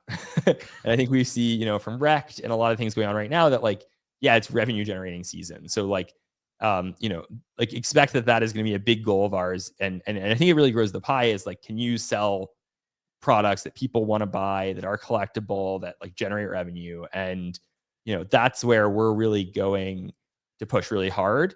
Now, physical products, I mean, you know, as I said, we took Vibes concept to market in 8 months. Like that's insanely fast, but like that is still like the order of magnitude of time that it takes to take a physical product to market, right? So there's a lot of stuff that we're going to do with digital activations between now and when you guys will see the first physical products for Moonbirds in market. But certainly we're pushing out a big push around that. And then, within the crypto space, like, again, I really view Moonbirds as a platform. And so I think like when you see the best execution of NFTs, right? Okay, Bored Ape does really well. DAOs are hot, launch a DAO, right? 12-fold. Ordinals are hot, launch 12-fold. Like, okay, Pudgy Penguins, grow a platform. Solana is hot. Meme coins are hot, launch a Solana meme coin. Like we're not at the biggest stage of relevance yet where like we want to do that type of launch, but like the goal is get us in a place where the narrative is clear and like the opportunity set is clear, and go in and have established a lot more reputation in market as a platform to then be able to capitalize on what the like soup du jour of the industry is as that moment, right? I think that's the strongest outcome that any NFT project has had historically is taking that approach, right? Like when Luca bought Pudgy, he wasn't like, I'm going to launch a Solana meme coin. Like that would have been crazy at that time, right? But then like they were nimble, they followed the market, they were plugged in, they had this platform, and they had the opportunity to launch one of the best Solana meme coins because they had gained so much trust and reputation over time. Like right now we're in the gain trust and reputation building stage, but like that is an eye towards a platform that would allow us to do something like that if the moment was right. It's really interesting because of everything you've described, the success you've had with Orange Cap Gains and Vibes, and like uncommon in crypto is I haven't heard one single thing about an incentive yet, or we'll call it, I guess we've rebranded Ponzi to a flywheel. Like, and I'm not trying to pry anything out of you that you're not able or willing to share yet, but like pretty impressive that people are playing the game because A, they enjoy to collect, and B, they enjoy playing the game.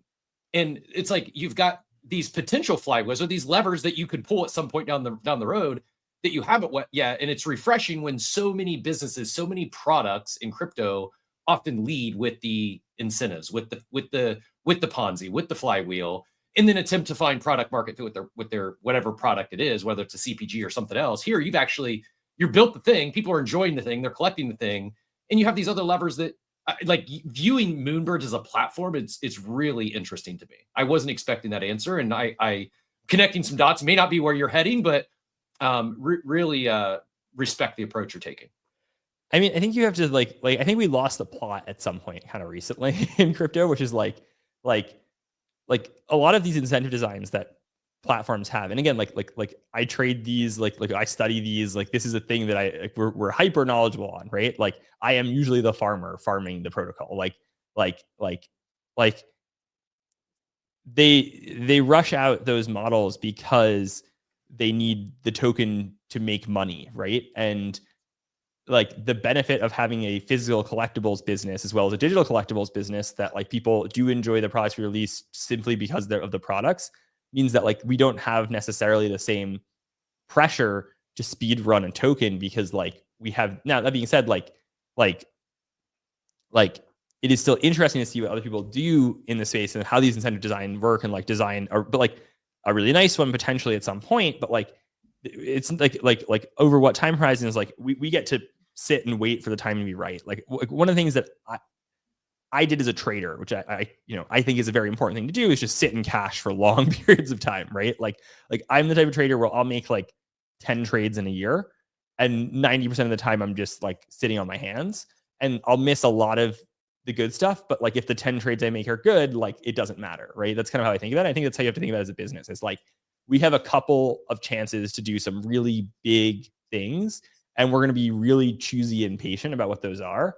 That being said, like, there is such a thing as too patient, right? Like, you sometimes patience does nothing, and like you can't do that. So you always have to have some stuff in development. It's a balance of like long-term plays that take a long time to R&D, right? And so those have already kicked off. Like our team I'm getting a ton of samples this coming week, right? Of like various products, and we're evaluating, time to market and that kind of stuff.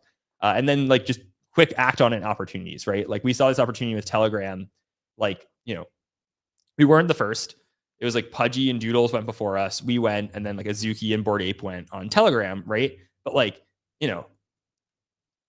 Moonbirds being in the mix of those projects in 2025, like a few weeks ago, it would never have been in that mix, right? And so like that's like that was not us being first to market on something. That was just us being in the conversation, at least in the minimum way that Moonbirds needs to be, right? And that's something where like that was just, oh, this is clearly the thing that's about to happen in the industry. Let's get on it and let's rally some resources behind it and do it, right? So like it's about acting fast as well when you identify the opportunities and like not thinking too hard about some of them. Like that one just like, yeah, obviously we want to do that, right? Like everyone's about to do it. Like it's a great growth vector. You know, there's twice as many users on Telegram as there is on Twitter. Like it's a huge platform that, you know, why not? Like what does it cost us? It costs us the ability to just, you know, maintain it and tweet about it. Like it's almost nothing, right? And so like that's the type of thing that you have to do when it comes to some of the longer term, you know, game design around like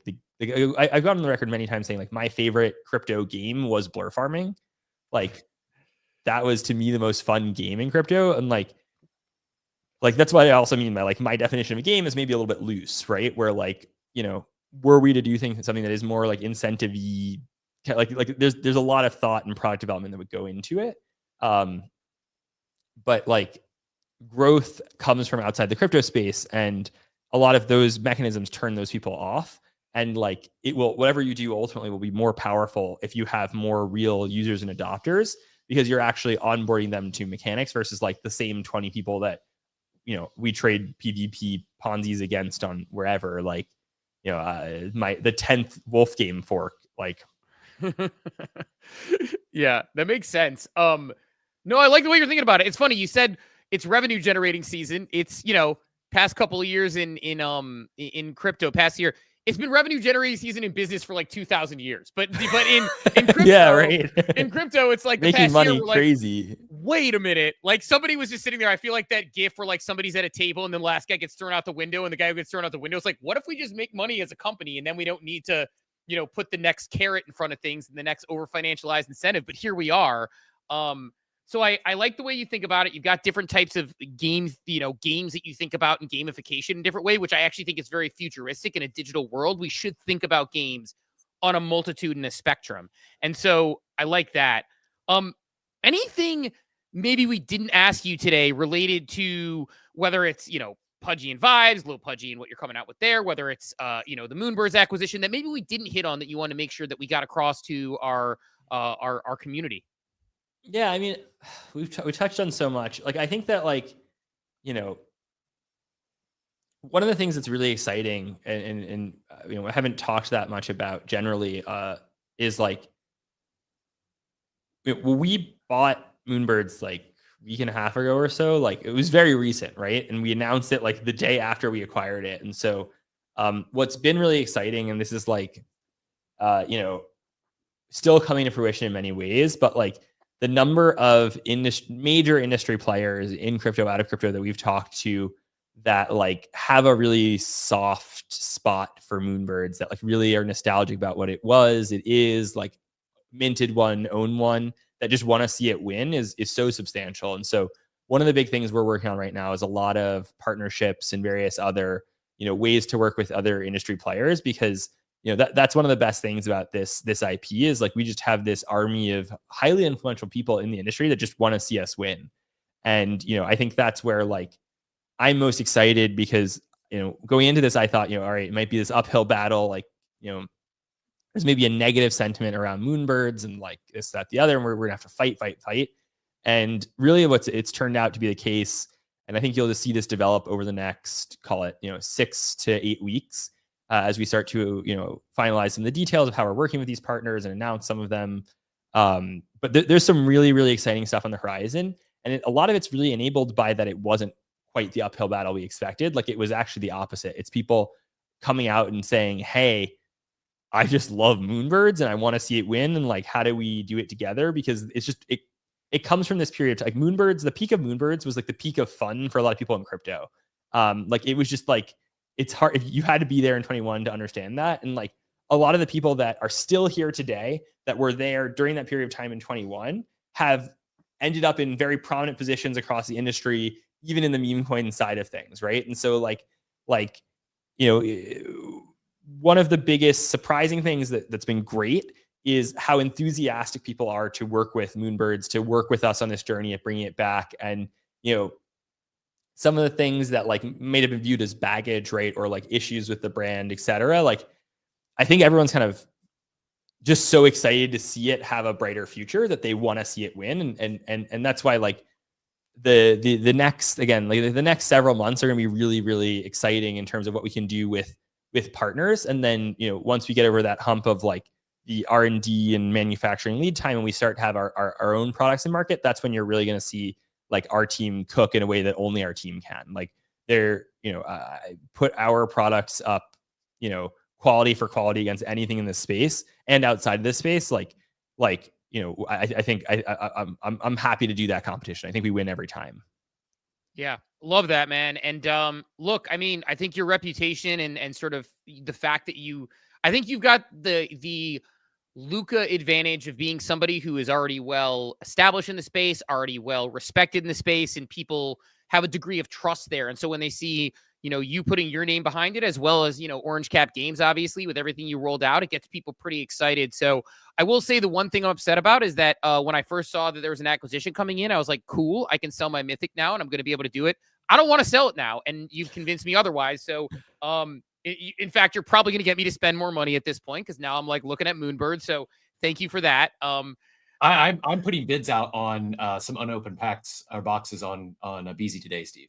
There you go. So you've convinced us, and I think a lot of people in our group. So thanks for joining us today. Really appreciate your time, and we'll definitely more than happy to have you back on at any time. I'll go ahead, sure. Cap. You have one more. I was just saying, and there was a couple questions like just wanting to connect with Spencer on X. If you've not yet done that, I pinned a post he shared up top recently about their event at NFT NYC. So if you're going to be at NFT NYC, go check that out. It's June 24th, 5 to 8 is the Vibes Pizza Party.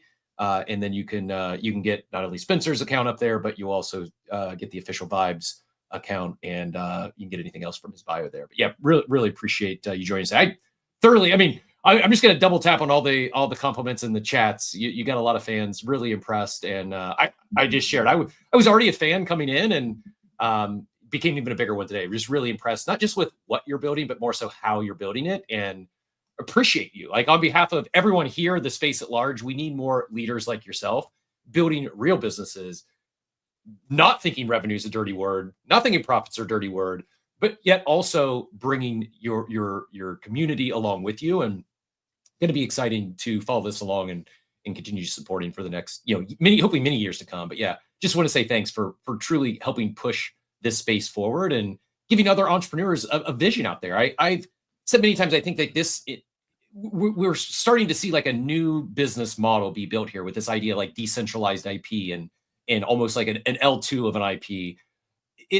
I come from the franchising world, and from my perspective, hearing your story today, I've never been more convinced that this is a better model than franchising, not for everyone, because some people need the structure. They need to be told what to do, and they need a business in a box. They need something turnkey. But for an entrepreneurial-minded individual that wants to basically have all the perks and the upside of why people franchise, but yet at the same time have the freedom and flexibility and control to build whatever you want, like we need more of this. Because I've said it before, and it gives me chills just thinking about there's going to be a moment where a lot of not just venture capitalists, but builders, entrepreneurs, they start realizing what is happening in crypto with crypto native companies, with this idea of this decentralized IP and building on top of IP. Like I think this is very much so could be a wave of onboarding. We see a lot of builders come in and tap into this when they, there's going to be someone at one of these Magic tournaments who's a very successful entrepreneur, and Vibes, you kind of drift off the Magic event. You have your Vibes event on Sunday, and they learn about this is on. And the next thing you know, 6 months later, they're building a crypto native company because they understand what you're doing, tapping into this larger communities now. I don't want to say it's unprecedented, but it's just like I'm not taking anything away from Vibes or Moonbirds or anything you're building. I just what gets me so excited is I think you're forging a new business model far beyond TCG and NFT projects. This is just this is a path forward for a lot of entrepreneurs that maybe they tried franchise in the past and they didn't like being told what to do, or they had to buy their light bulbs from this vendor. Like this is, I think it's, and from my perspective, it's like the best of both worlds for a entrepreneur who doesn't want to be put in a box, wants some freedom and flexibility, but yet understands the network effects that can come with, a larger brand like this. So yeah, just long-winded way to say thanks, and I appreciate the inspiration today. Awesome, and I appreciate you guys having me on here, and the good conversation and all that jazz. And yeah, I mean, I think I think we're still figuring out exactly what we're doing here as an industry. I think that's been very clear this year, and I think that's not an issue, but an opportunity, which means that we can do anything. And so that's where, again, why not try and change the model? Why not try new things? Why not, leverage the opportunities ahead of us? And again, why not leverage AI for content growth, for IP? That's clearly the future to me. And what we get to do in crypto is unashamedly be futurists and technologists, right? And that's where we can really thrive. And so, I think that's what a lot of these communities are in many ways. It's just a license to be at the, at the forefront of technology. That's the end of the day, what is the common bond between most people in crypto. Love it. We did get one more question if you've got time. Yeah. Machiavelli just asked, Garga mentioned Moonbirds being an other side. Said they would be. The question is, will Mythics get the same 3D files or access? If you're able to speak.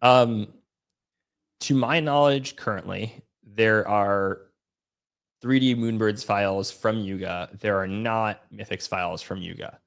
That is not to say that Mythics will never have 3D files, but with the activation that they have built, I believe that it is Moonbirds focused. Awesome. Fair. Well, thanks for joining us again. Awesome conversation, and definitely looking forward to learning more and watching this whole thing unfold, and maybe doing some Moonbird shopping. Awesome. Cool. Have a good one, guys. You as well. Thanks. June 17, 2025. Steve's shopping Moonbirds. Who had this on their bingo card?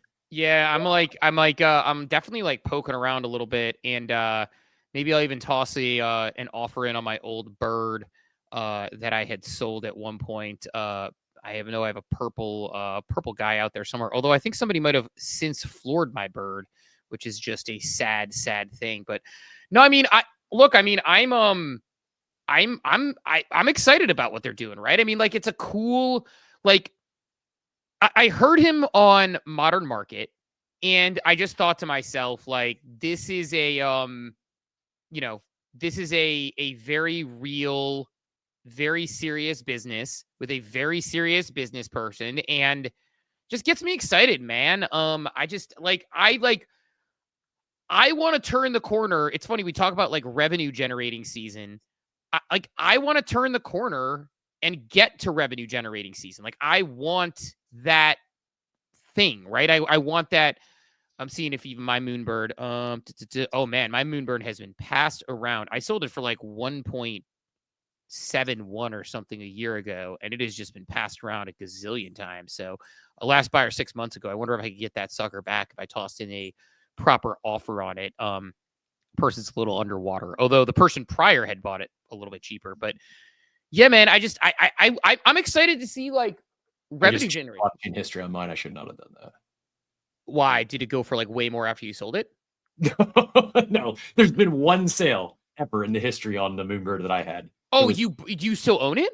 No, I bought it for 9.9 ETH on mint day. That's the last sale. Jesus. And I let it walk for, I think it was around 17K.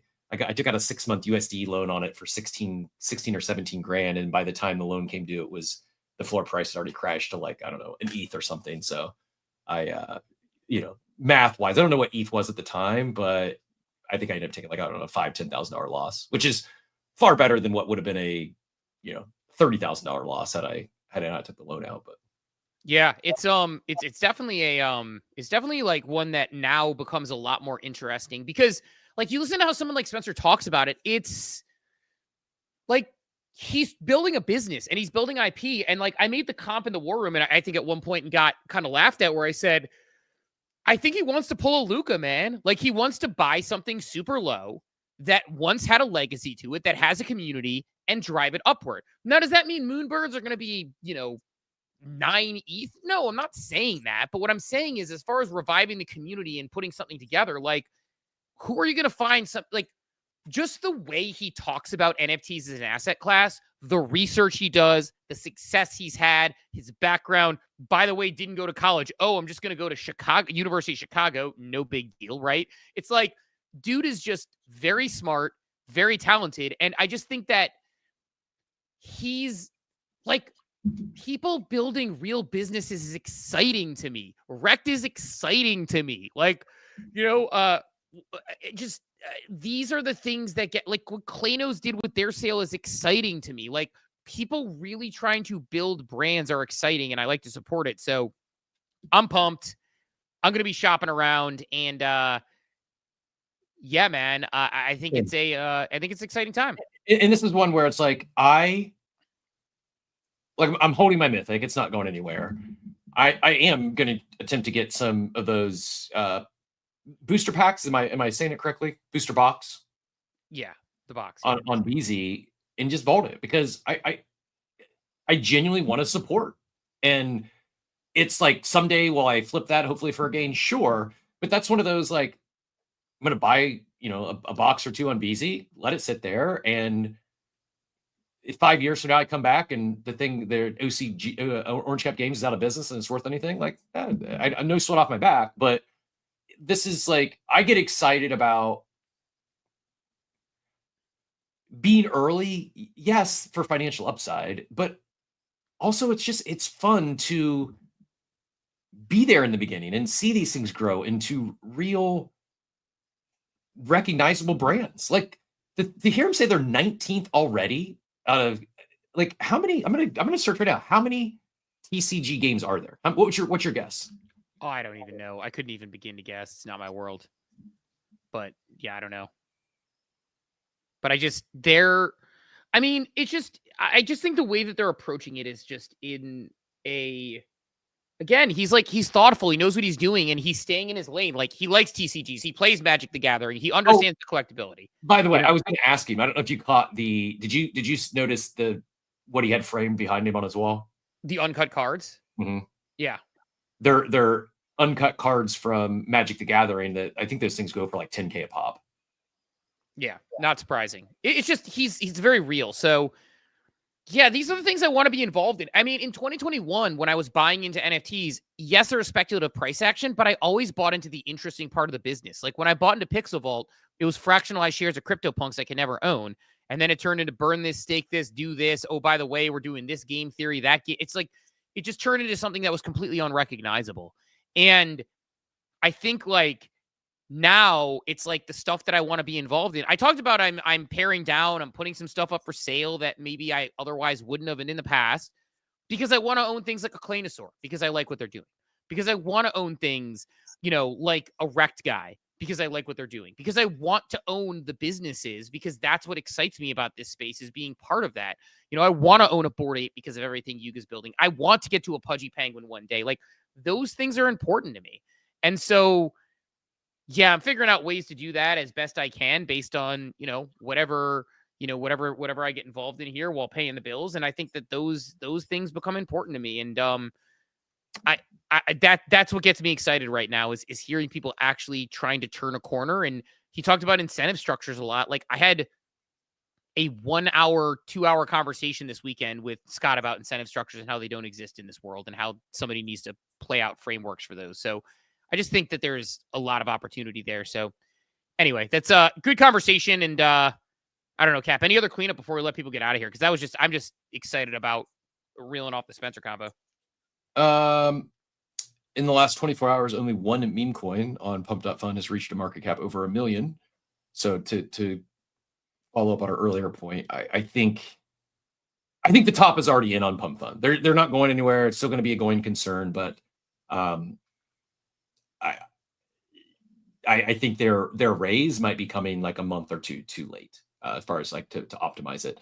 But they'll raise it. They'll raise it. It's just it's a month or two too late for everybody who's going to get involved. Like people are going to chase it. But yeah, I agree. It's like it's not like you're saying like Pump Funds ended. It's just that is there? It's like saying like, a few months ago they do it. This is the peak that things might be trading at 25-30 billion. Like now, I think they'll, I could see it like maybe chopping around the 5 or 6 billion and then bleeding out from there, unless they actually build a good, a good or flywheel, we'll call it. This is the other thing real quick. I have not done any research. I'm not in this crowd. I'm not a Marfa goer. I can't even tell you the actual artist. Is it's Grizzled. I know this is like the whole, like it's like a parody on beef. I've seen it on the timeline a lot. A lot of, influential collectors collect. And this is minting today. So Crocs, I asked Dort. I know Dort and Crocs are both like in or adjacent to this ecosystem.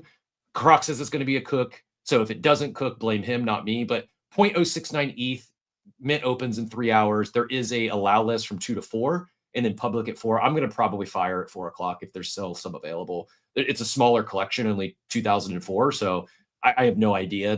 Because it's that close-knit Marfa community, which is so funny. Like when I say Marfa community, what I'm really referring to here, Steve, is like the OG Proof Collective for the most part. I think that was kind of like OG Proof Collective combined with Art Blocks. I feel like those two communities are kind of merged into this sort of art in crypto. And again, I don't know. I don't know if this is on your radar at all, but I'll probably I might mint 1 or 2 with the intent to flip later today. Yeah. The Moonbirds, the art collectors PFP. Look at this little stone bull. No, it's definitely yeah, I haven't seen that one. I may or may not. It just depends on my time horizon today and things I'm working on. I have a insane amount of like just laborious work to do, whether it's I need to add captions to the Garga video because it didn't work on my software, so I need to do it more manually on my editing software. I need to get, Klano's interview done, this interview. So I'm like, I am definitely going to be, drinking from the fire hose today as far as the work done. But I'll check that out at 4 p.m. If I get a chance to mint, I will. And I will maybe go to some good old-fashioned gas cranking like back in the day and see what happens. But last thing I got, not really any discussion needed. I pinned it up top, and it related to our earlier discussions, actually more so yesterday, but Forbes just came out this morning and claims that the younger Trump, Barron, pulled about 40 million from his dad's crypto venture. I'm not sure if they're referring to Trump coin or World Liberty Fund. I'm guessing Trump coin, but who knows? I haven't read the article yet, but more in the news, the Trumps and their crypto profits. So I don't have any. To quote B-Check, it's just too much. It's just It too is. much. At the same time, I think it was Legendary who said a quote tweet out this morning, like, if one family can undo crypto, it wasn't meant to be. And I don't love all this stuff that like the headline news right now is the Trump profits in crypto. It seems to be, but I also agree with the sentiment. Like, I don't really think like it might lead to some setbacks, but I think it's just too big.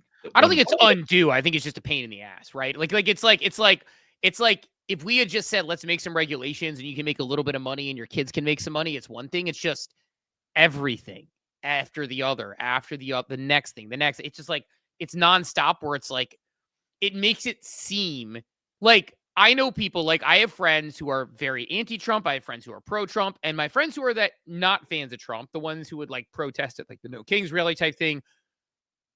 If I explain to them what this is, they're going to be like, yeah, crypto is just the thing that Trump grifts on, right? It's like, that's the thing we're overcoming right now. So it's very hard, but yeah, man, I don't know. It's pays to be Barron, I guess. It'll be $40 million. It'll be really nice right about now.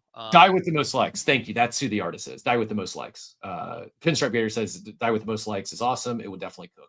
So do your own research. 0.069 is not free, but I tend to, from an outsider, I tend to agree if you're able to get in. Dude, I'm going to do it just in case. If there's, a few hundred of these things left, I'm going to fire just to feel something with a gas war. Yeah. You just want to get in the game and grab a couple of them and see what happens, then start doing your math on how what it's going to be you're going to remind yourself like, okay, I paid gas for this. I paid this for this. What is a profit? What's a 2X? Like back in the day type stuff. So a little bit of a time machine there. You'll get in the TARDIS and head back to 2021. I've meant to talk about this a few times. I don't want to get into it today, but Backroom is launching tomorrow on virtuals. Probably a good one to prime the opening of the show. I'm not sure what time it is, but I keep talking about getting back into that virtuals ecosystem because it's just, and I actually need to carve out some time and actually focus, pay attention if I'm going to do it, because it's just not as straightforward as some other things here are. But I think Backroom could be another big one tomorrow. So more on that tomorrow. Maybe good day to for those that are sidelined on hype. Oh shit, Steve, we need a daily market update. That's what we need. Oh, let's do it. Good call. That's that would be the thing that earlier we got a little bit over our skis in. So we'll do that and then we'll close down. The daily market update straight to your brain. Powered by ApeCoin, no hype, just gains. Moving on Onchain, we bringing the heat. NFT spends alpha, never miss a beat. Onchain on top, now we bringing the flex. The home of NFTs, these now what's next. Come on, my head top, but you want the time to chop talk for one time. Time flies when you're having fun. It's time for the daily market update powered by ApeCoin, the home for NFTs. ApeChain has it all, bringing culture, fun, and community to the blockchain. Dive in and see why ApeChain is on top. Cap. Yeah, starting first things first. I mentioned Hype. Hype is live on Mintify. Hyper EVM live on Mintify. Keys go live this week as well. Hype down on the day. That's what got my brain back on point. For those that have been sidelined looking for an entry, I think it's down about 8% on the day. Bitcoin down 1% to 105,744. ETH down 2% to 2554. XRP down 2% as well. Solana down 3% to 150. Doge down 3%, as is Cardano. Couple runes green, surprisingly. All the memes are red this morning. SPX, Murad's coin down the most at 15%, followed by Fartcoin at 9%. Some consistency there with the most volatile, the biggest winners and the biggest losers often.